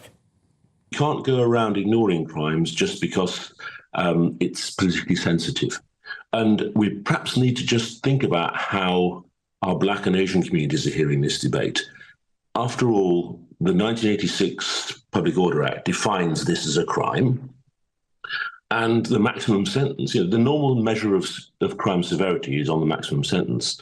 The maximum sentence is 7 years. That puts it up there well ahead of shoplifting and actually ahead of most car theft. That is as well. Inciting racial hatred, to be specific. Exactly that, yes. We will have no 2-tier policing in Essex. Everyone's equal under the law. And if there is a complaint made, then the police are duty-bound to investigate it. Roger Hurst, ladies and gentlemen, an elected Conservative official. That's right, Conservative. They're making just blatant accusations, which he's subsequently had to apologise for and pay damages to the wonderful Alison Pearson. Now, Alison Pearson herself said, this isn't about me. It's about protecting ordinary people from having their reputations damaged by public authorities through careless or misleading public statements and defending free expression. Now, Alison Pearson was very lucky to work for the Telegraph paper, who paid for her legal fees and backed her every inch of the way. She was also a member of the Free Speech Union. And from me to you, ladies and gentlemen, I suggest you join the Free Speech Union, because you will not have the backing of the Telegraph. You may have the backing of the Free Speech Union, and this is only going to get worse. Here. Well, seeing as you're clapping, Lizzie, what do you make of all of it? Is free speech under attack in Britain? Well, yeah, of course it is. We've seen time and time again people getting in trouble just for a tweet. I mean, it's disgraceful when we've got real issues going on. We've got epidemic of shoplifting, but oh no, someone's written a bit of could offend someone, a little tweet, and it's disgusting what happened to Alison. I know Alison, and thank you, Paul, because that was just so wonderful, and I agree with everything you've said, and this shouldn't be allowed to happen in this country. The fascinating thing from that clip with Roger Hurst is that he gave the game away. Again, as an aside, he's not allowed to call himself a Conservative. He's not a Conservative. But what he said was, how are Black and Asian communities hearing this? Not, what is the substance of what she said? Not, let's look at this objectively, but let's change the burden to subjectively, how could potentially some minority communities interpret this? And that is the whole problem with policing speech. It changes what should be the objectivity of the law to subjective, feely vibes, which can be arbitrarily basically weaponised by an authoritarian government, which is what happened in this instance. Actually, I'm offended by that, Will. Yeah. So therefore, you should be arrested, and that is exactly the point that Will is making. You joke, but to be honest, that is pretty much what is happening. That is. Because we've moved from. So if anyone doesn't know, I'm not going to read the tweet out, but she got the flag wrong. It was a Pakistani flag, and she confused it with the flag of Hamas, I think it was, and so she attributed it, and then when she realised her mistake, she deleted it. Now the fact she deleted it meant clearly she knew it was a mistake. So the intent was to make sure that the record was corrected. But intent is no longer looked at when it comes to these things. We don't look at intent, we look at what people feel afterwards. And that is a really, really big problem, because if you have the intent not to offend, or if you have the intent to perhaps make someone laugh, if your intent is not to incite violence, well, then that should be accounted for, rather than how someone might take it. Because you're right, you will end up in this endless cycle of people's feelings rather than what the intent of a crime was. Yeah, I mean, this in particular, this victory for Alison Pearson is because she was defamed, right, in the aftermath. And in, you know, some of the details of this are sort of extraordinary. Roger Hurst also, in addition to those interviews that he did, wrote an article on Conservative Home afterwards saying, don't blame Essex police for upholding the law, even if the alleged perpetrator is a powerful journalist. Why on earth? Well, I mean, just some of the detail beggars belief. The one thing I do want to ask, though, Paul, is non-crime hate incidents have been abolished by the Labour government. Yeah. But that was reminiscent of a regime that's been created to monitor a whole lot of stuff, the police monitoring a whole lot of stuff that isn't necessarily a crime, but monitoring it sort of just in case. Do you think that itself is wrong? Yes, I do believe that's wrong, because I believe in free speech. I think two things concurrently happened there. The police didn't know how to deal with this, so they come up with the most draconian way possible. And it's the easiest type of policing. When you've got endless crime out there, when you've got an invasion from immigrants and things we can't say because they don't happen, even though they happen every day of the bloody week, then it's much easier to knock on someone's door and say, oh, Mr such and such, you said something a bit distasteful in this WhatsApp group, etc. Yeah. So I just think it's a poor excuse. And do you know what? I don't know Alison personally. We're friends on social media. But I know from watching her podcast that this affected her mental and physical health too. Now, she wouldn't say that if she was here. And this is the sort of thing you might expect from someone on the left to say. But let's not forget that the process is the punishment. They wanted to punish her. They wanted to punish Alison. And they did punish Alison. They wanted to shut her up because then she would be thinking twice before she wrote anything. And it's cruel. And that's also why speech laws are so vague in the way that they are written. It is to chill speech more generally, because people are thinking in the back of their mind, ooh, is this tweet going to break the law or to get me in trouble? Yeah. And so in that case, I'm just not going to say it. Can I throw something else in about this? Because I would also defend, I know that we've seen this week with the Zach Polanski controversy, where he was asked to collaborate on a post that was sort of, some would say was inciting violence, had a T-shirt for someone with a guillotine with Nigel Farage. Well, he did that accidentally. I think it was awful, repellent, horrific. I don't think he should be arrested for it, because his intent, he should apologise for it, and the fact that he didn't is absolutely terrible. Yeah. He should apologise for it, because also he is one of the pitchfork ones that seem to want to have people on the right held to account for those sorts of things. But I don't think, if it's his intent it was a mistake and he wasn't intending to do it, that someone like that should be arrested. Yeah, no, totally. This is what I was going to put to Lizzie, is that, you know, Reform aren't going to solve this free speech crisis either, because what we've seen so far from Reform, Nigel Farage gets some media scrutiny and he's cause for Leveson too, and more media regulation. And then this T-shirt that was worn by somebody else that Zach Polanski collaborated on a post with, yes, it was disgusting, but suddenly Zia Yusuf and Nigel Farage Farage are saying that he should be behind bars within 24 hours. They don't believe in free speech. They don't like speech they don't agree with. More attacks than any other MP ever. And I think, you don't know half of them. But he, on you the don't one know hand, half of what has gone on with Nigel. But Lizzie, on the one hand, he talks about like he's a free speech warrior. When it suits his interests, he's on a free speech channel, for God's sake. It's this one, by the way. Well, sorry, one of his MPs was murdered. I mean, you know, you've got to look at Nigel, what he goes through every minute of the day. The thing is, I think that what Zia Youssef and Reform are doing with that is that they are responding to the hypocrisy. They're saying, well, look, there was this huge process with Lucy Connolly, therefore we're going to show that the same thing should happen on the other side. However, I do think that that's misjudged. Is that hypocrisy, Paul? Well, no. OK. So I had mixed views on this, and the way that Nigel and Zia and the Reform Party reacted, I think, was probably politically the right way to react.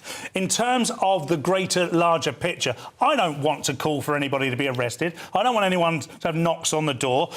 You know, if Zach Polanski chooses not to apologise, I don't care. I'd rather he did. All it does for me is expose him to everybody for the things I believe. There are two competing principles here. There is a belief in free speech and there is a belief in the rule of law. And under the rule of law is the equal application of the law. And so many people are frustrated in this country because they do not feel the law is being applied equally. Exactly. And that is what they were saying, is you can believe in free speech, but also under the current laws as they stand, say you need to apply them fairly and equally. So an eye for an eye. Lizzie Cundy, you are next after the break. Why don't you let us know what you've got coming up? Well, it's all about the president of FIFA. Is he a baddie or is he a genius?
Welcome to Free Speech Nation with me, Josh Howard.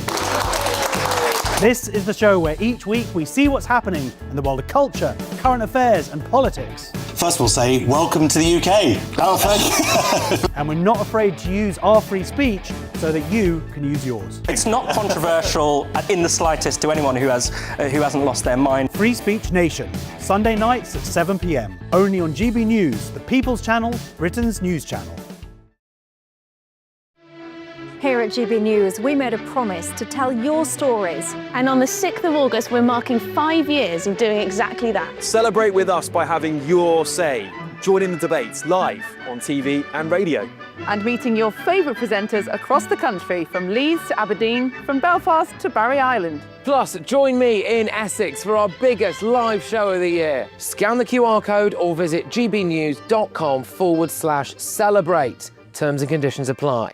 From court mornings to warm family brunches. From football to tennis in the car. In the kitchen. GB News Breakfast is there with the stories you need and the conversations that matter. Anyway, let's talk business. Well, it has been a historic night in British politics. It's astonishing, isn't it? We're here again to start your day just right. GB News Breakfast. Every morning from 6 a.m. Only on GB News. Britain's news channel.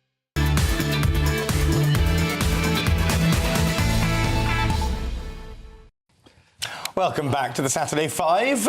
They've been slightly more better behaved in this break, you'll be glad to know. So I can take a bit of a chill time now. Keep getting in contact at gbnews.com/your say. Any questions? No response. What is the point of view? Yeah, What is the point? What is Kai? You keep getting invited back. I've got heaps of questions. Yeah, very good. Oh, there's lots of questions about me, but nothing about Paul. I will read out some feedback for you after Lizzie's monologue, which no doubt is going to get people quite riled up. Lizzie, why don't you take it away? Infamy, they've all got it, infamy. Well, they certainly have. It's the president of FIFA who is in a bit of hot water because he's saying he wants to sell stakes in the tournaments and in the World Cup. Now, you're all saying this is a travesty. Actually, no, it's genius. Look, let's be honest.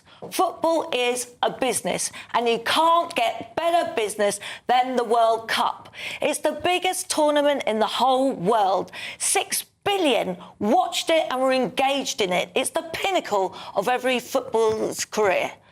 So why don't we manage this and manage it professionally? It will bring in millions to the game, and also it will really help those poorer nations like the African teams.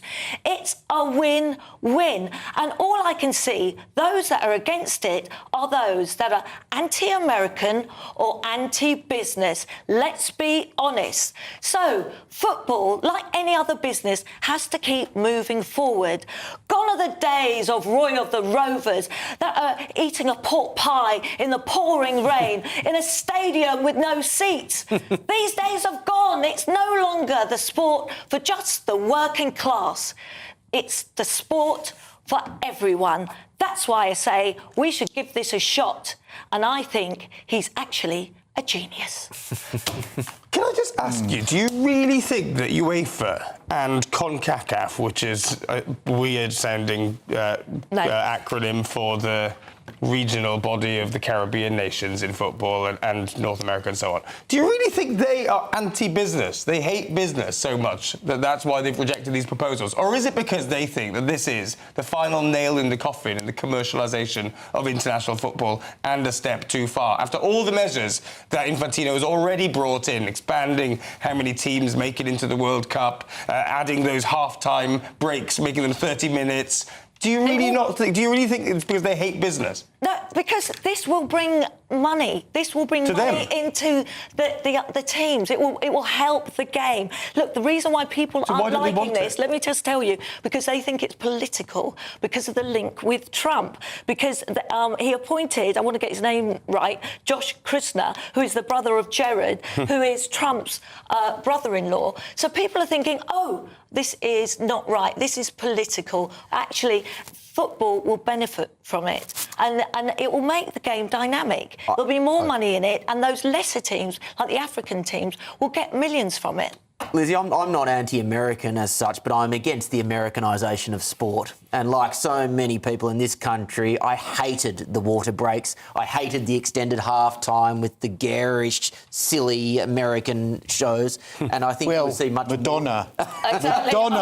more... Madonna. I rest my case. That is, I think, what you would see more of under a proposal like this. The UEFA response to FIFA, I thought, was exceptional. And the line that stuck out to me was, no one has the moral authority to sell what they merely hold in trust for the next generation. That is what FIFA's objective should be. So I think for the first time on this show, Lizzie, I have to disagree with you. You disagree with them? I think people don't realise football is a business.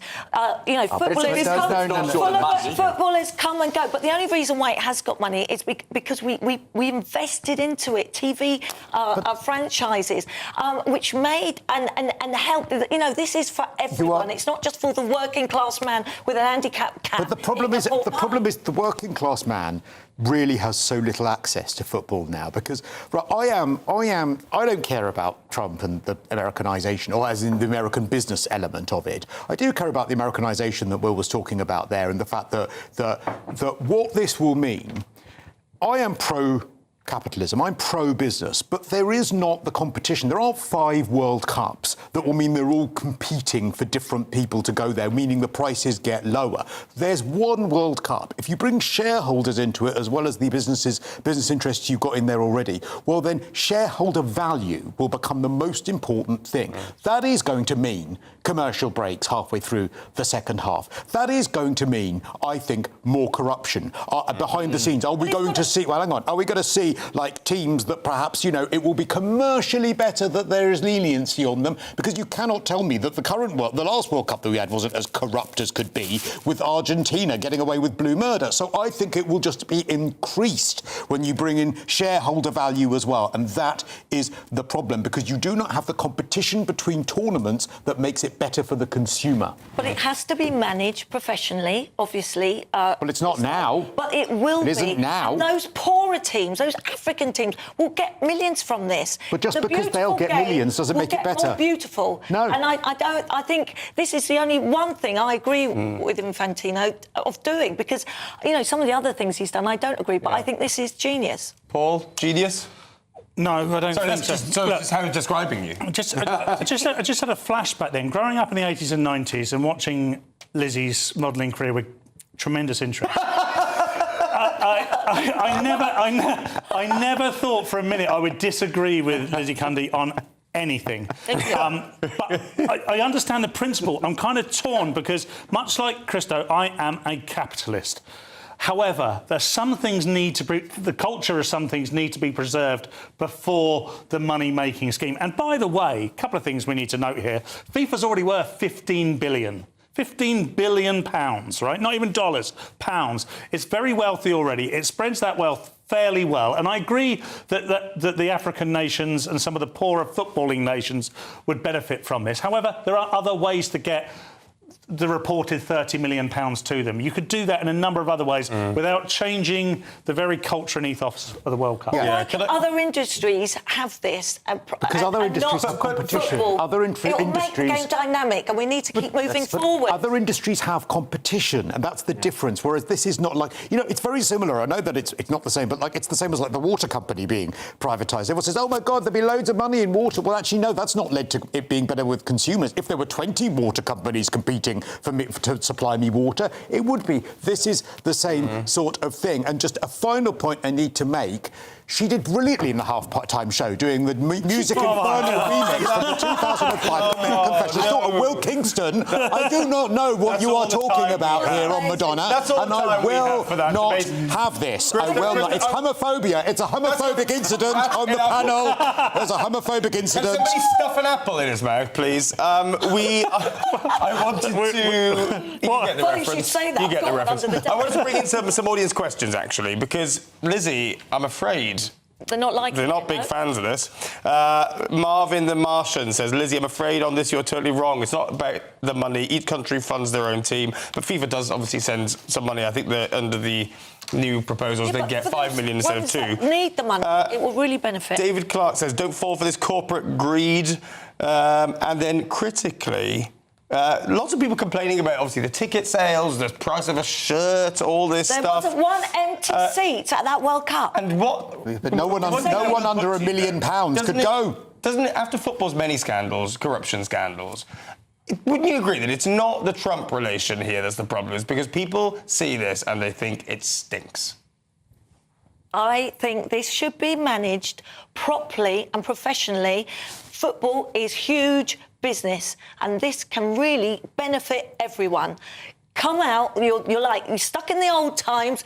Football needs to move on. It's progressive, and it's a business, whether you like it or not. There's no sentiment in football. It's a business. Well, with Lizzie Cundy's impassioned plea to those Rwandan children, it's all for you.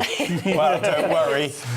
We're going to move on from Africa to the North Sea. Should Britain drill for more North Sea oil? Andy Burnham says the country can't ignore domestic energy as families battle rising costs. That's next.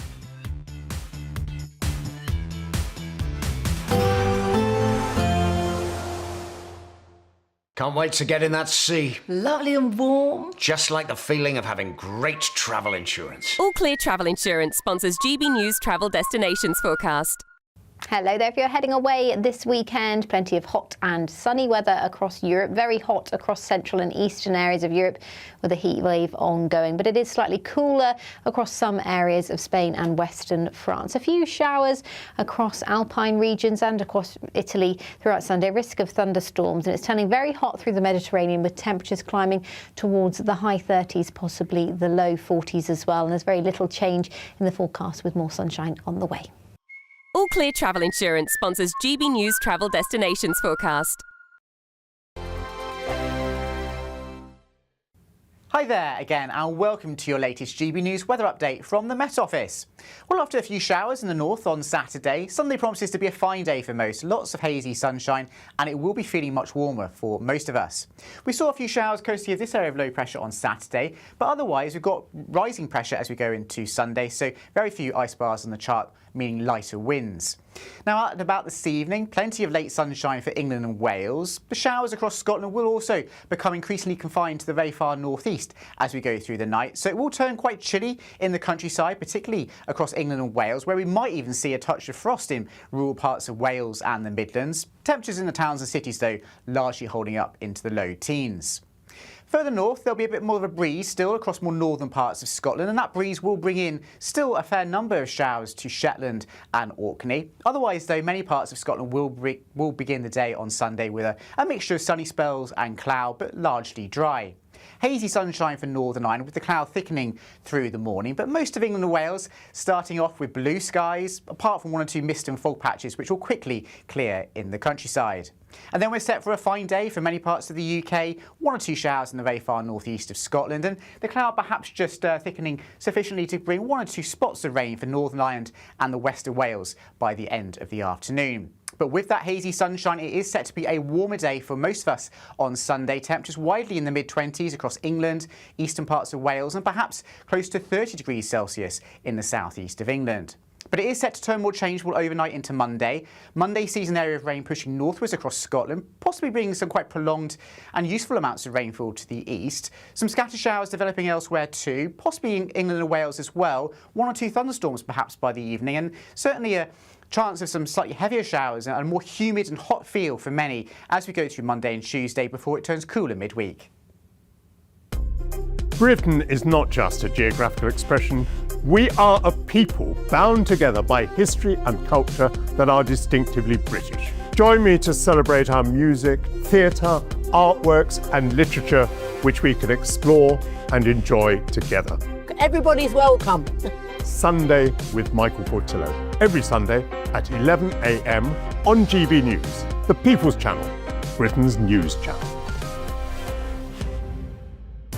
I've been in Westminster for a long time, but I know that though power may be here, its effect on people's lives is across the whole of the country.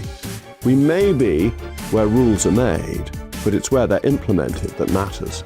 Join me, Jacob Rees-Mogg, for forthright and frank discussion on where Britain has come from, where it's going, and where it will end up. That's State of the Nation, Monday to Thursday, 8 to 9 o'clock. Vox Populi, Vox Dei.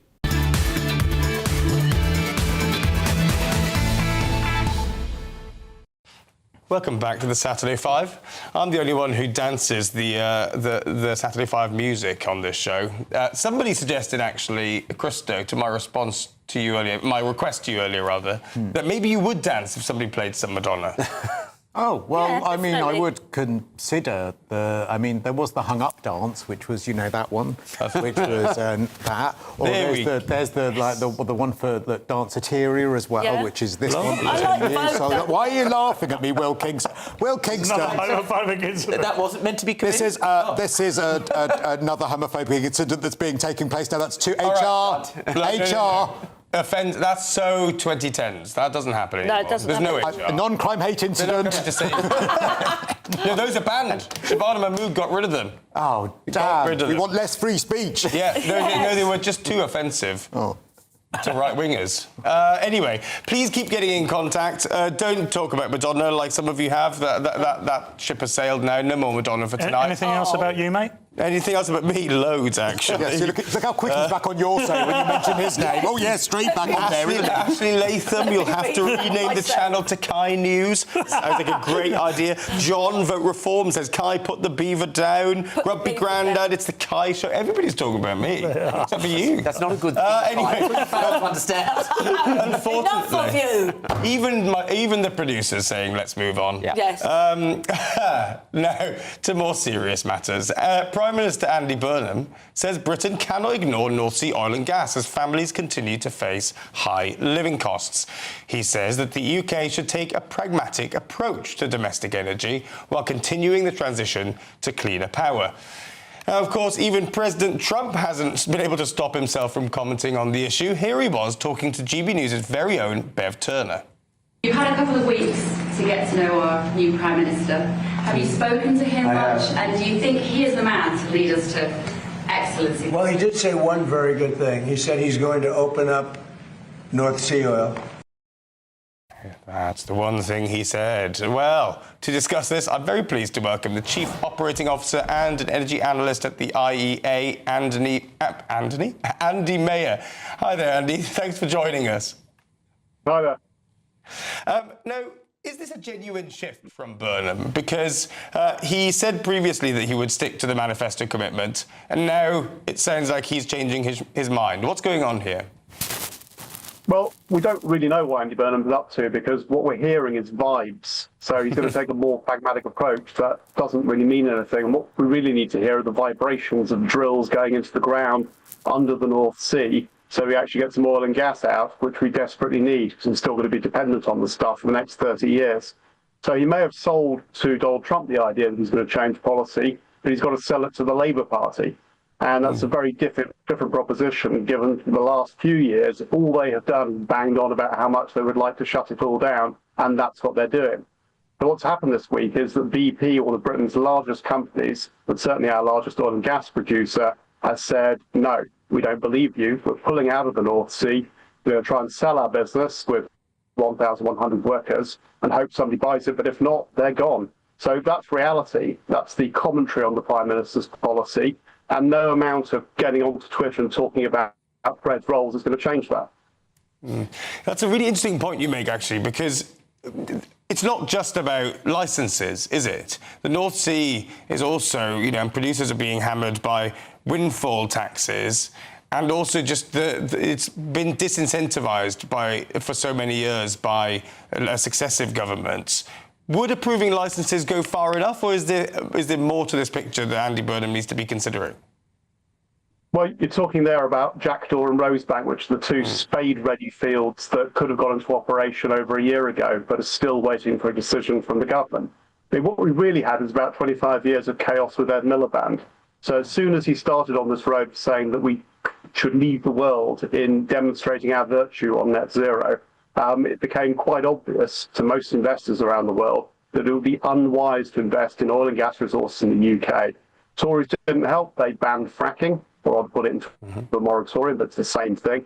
And now Labour's trying that approach with the North Sea, and it's working. People are pulling out, not just the big super majors who have better off prospects around the world regardless, but also some of the small independent firms who might want to take a risk on the UK if the market was attractive. So it's all going. 1,000 jobs a month are leaving Aberdeen, and they're not going to be replaced unless there is a seismic change in policy. And that means lowering windfall taxes. It means deregulating some of this nonsense that they put into the North Sea transition plan. It means, yes, do Jackdaw and Rosebank, but you've got to do so much more. You've got to offer future investors the same kind of protection that's been offered to the renewables industry that future-proofs them against future government changes, which is why none of them want to invest in the UK at the moment. Yeah. I mean, you've made it sound there, just to challenge briefly, you've made it sound there like really this is a foregone conclusion. There's not that much, apart from an enormous change in government policy, that would save the North Sea. So being a massive source of cutting energy bills and massive source of revenue for the government. So really, isn't this all just a big argument about nothing? Well, not at all. I mean, going back to the main point is we use oil and gas.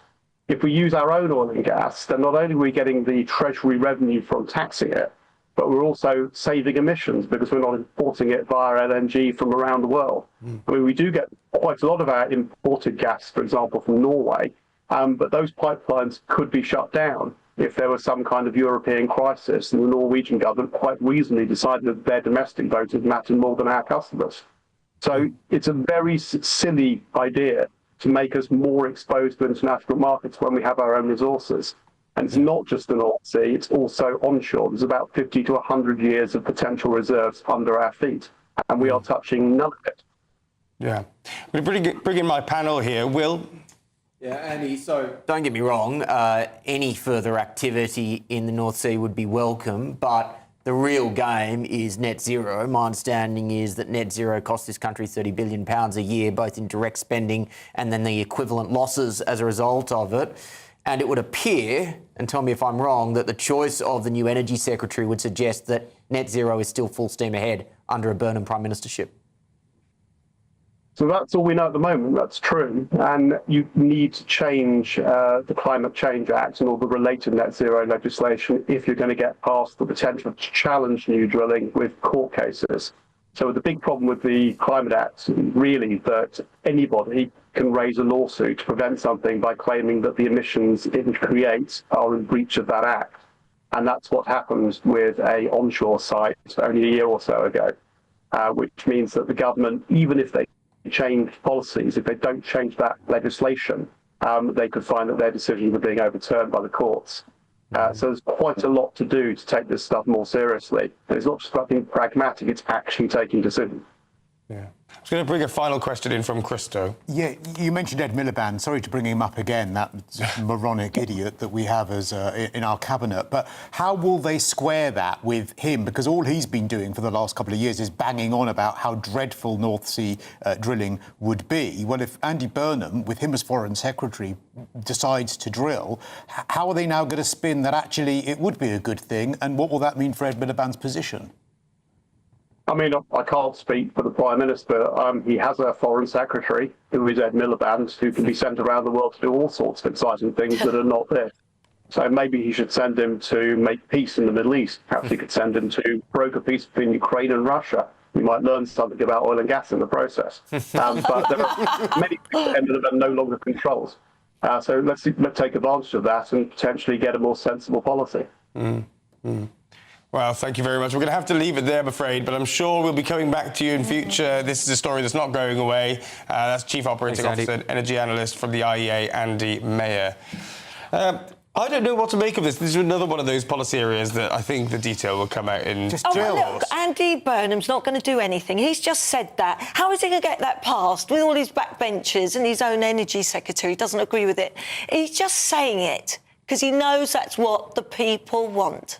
He's full of hot air, I'm afraid. Yeah, what does his TikTok say about it? Let's find out. Let's look at this TikTok. We'll get more information on policy from that. Or barm cakes, or gravy. Well, to be fair, John Healey, the Chancellor of the Exchequer, did announce the date of the budget on Instagram.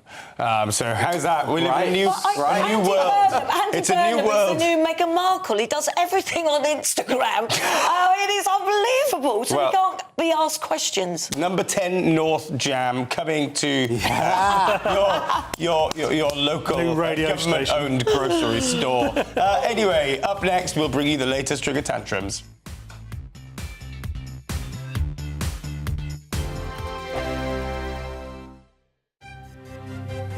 GB News Breakfast. Every day from 6 a.m. Should James Bond stay white and male?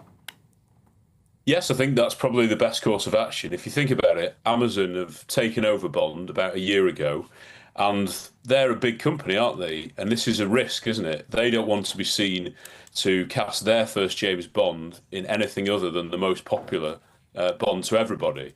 So if you're a casting director, like Debbie McWilliams has said, the previous one, I suppose it'd be who would be the most popular? What's the safest thing to do? So I think, in other iterations, there's nothing to say he couldn't be anything other than white, but this is the first one back, so I think it will be the safe thing to do. And it has to be a man. That's non-negotiable.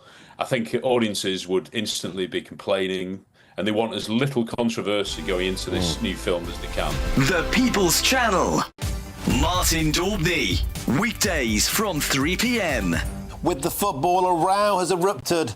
A racism row again, this time at a Kent secondary school after pupils' children were allegedly told to scrub painted England flags from their arms because, you've guessed it, they were deemed as racist. Is this the woke flag monitors simply spoiling everybody's fun? Now, look, if we are going to police flags, that's clearly a problem. I think there are lots of people who feel negatively towards the England flag because of what it's represented in the past, and that's a real shame. But it's nice to see that new generations, I'm the son of immigrants, and I don't feel that. I haven't inherited that, and that's really positive. Look, so we should be able to, especially during a football match, fly that flag with pride and enjoy it. I know that part of the world a little bit. I travelled to Broadstairs, Thanet, Sandwich. You see the Union flag, and particularly the England flag, everywhere. Yes. Even under normal circumstances, you see the England flag being proudly flown. So this is completely insane. The People's Channel. This is GB News, Britain's news channel. There was a Ryanair flight from Thessaloniki in Greece, and a part of the plane hit the window and pulled it out. And so this man, a 61-year-old Serbian man, was sucked out of the window. And his wife, she says that she was desperately holding onto his legs to keep him inside the plane for 5 minutes. Wow. It was horrendous. Apparently the aircraft did eventually land normally and passengers were safe and a replacement airline was sent. He was taken to hospital with friction burns. It was a part of the propeller had come loose from the engine and it had hit the window, and that's what had taken the window out. So it wasn't as though it was thought to be loose in the first place. But can you imagine? No. I mean, don't want to. Unbelievable. I'm not a good flyer, I have to admit. This terrifies me. GB News, the People's Channel. Here at GB News, we made a promise to tell your stories. And on the 6th of August, we're marking 5 years of doing exactly that. Celebrate with us by having your say. Join in the debates live on TV and radio. And meeting your favourite presenters across the country, from Leeds to Aberdeen, from Belfast to Barry Island. Plus, join me in Essex for our biggest live show of the year. Scan the QR code or visit gbnews.com/celebrate. Terms and conditions apply.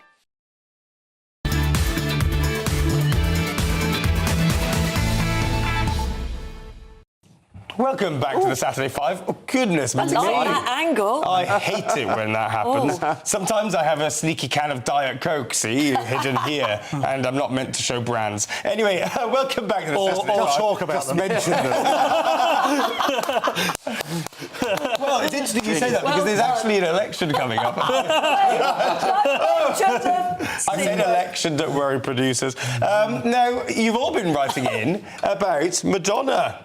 Not really, but sort of. Not My King says, how about getting Christo doing a spot of voguing for us at the end of the show? And on a related note, Paddy Barrett, where else can you see an old age pensioner leaping around in her knickers other than the Saturday Five? Oh no, the World Cup half-time show. I'm not wearing knickers.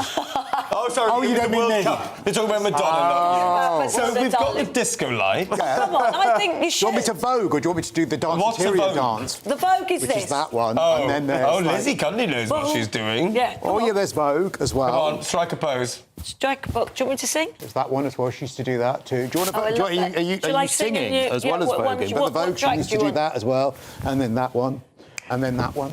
And then all of that, and then... I thought they had the music going. It's just so much... What has this show become? This is so much worse than I anticipated, actually. I thought it was all going to be hetero and alpha, but... You thought wrong. Will is currently questioning his career direction choices. Not for the first time. To be fair, most of us are as well. Questioning his career direction, of course. Now, coming up from 8 p.m. is the Saturday Scrap. It'll be me and Paul Cox, I think, on that one. Is the subject Madonna's best album? No, the subject is Kai versus Cox, and it's never been seen before. Oh, I think it has. I think it has. I know it has. But now it's time for Trigger Tantrums, and I'm going to let Paul take it away first. Yes, Palestine Action, which appears to be a group of either young, progressive white people that are incredibly aggressive, or old white people with tons of time on their hands that like to have massive tantrums outside of court buildings. Have a look at this, for instance. This is from this week outside the High Court, where actually Palestine Action was prescribed as a terrorist group in February of 26. They won an appeal in June, and now they've won the appeal. The government won the appeal, and they've won an appeal just this week.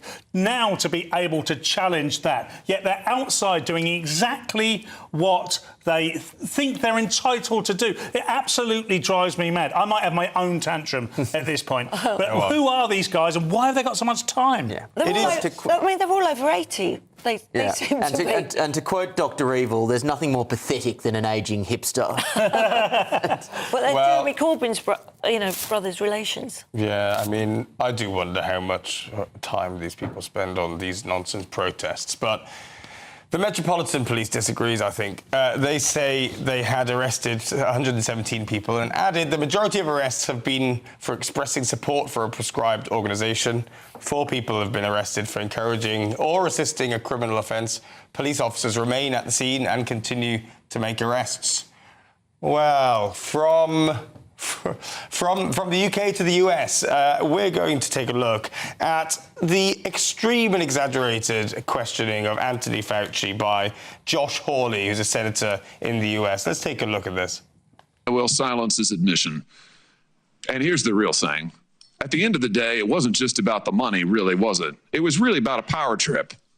I mean, through all of this, you want to be the most famous scientist in the world. You were so focused on getting every award and every drop of cash that you could, all because you wanted to be on TV. You wanted to be the sun god of science. You wanted to be the guy who was in charge of it all. You wanted to lambast Trump. You wanted to make sure that nobody else stole your spotlight. You wanted to be the guy. Now, I've been looking through Twitter all day on this, and it seems to have come out of nowhere for me. I'm sorry, where was the tantrum there? Because that was just 30 seconds of truth. It was, these US senators who insist on using their time, instead of legislating and, holding people to account, to basically make a clip for social media to get an easy adoption. Since when did he become the biggest bogeyman in the world? He was trying to do the right thing at the right time. Stop. He had plenty of time because Fauci kept pleading the fifth. He had to use up the time because Fauci refused to engage with the conversation because he knows he would incriminate himself. Which was incredible for a man that for 5 or 6 years was entirely sure about what he was saying. Look, my opinion and the opinion of Bev, of this Shire, is that he was lying for all that time and he was doing so for his own benefit. Yeah. I don't think that was a tantrum, though. Sorry. Why would? All right, I've misunderstood the concept of the show. They'll boot me out. The first time. It's all right. It's all right. Or the last. Well, there'll be plenty more. Actually, there won't be any trigger tantrums. We're only doing fun things from now on. Don't leave us. Saturday night. Because after the break, where are you off to? Where am I off to? I wish. I'm paid for the full 3 hours. I have to stick around, mate. Joking. Anyway. Wait, what am I joking about? I'm not thinking about anything. Anyway, we're going to move on. Don't go anywhere, please, even though the presenter's a bit rubbish. Coming up, it's the Saturday 5 Extra. We let our hair down. Anything could happen. It's already happened. So get ready, and we'll be back in just a moment after, I believe, your weather update.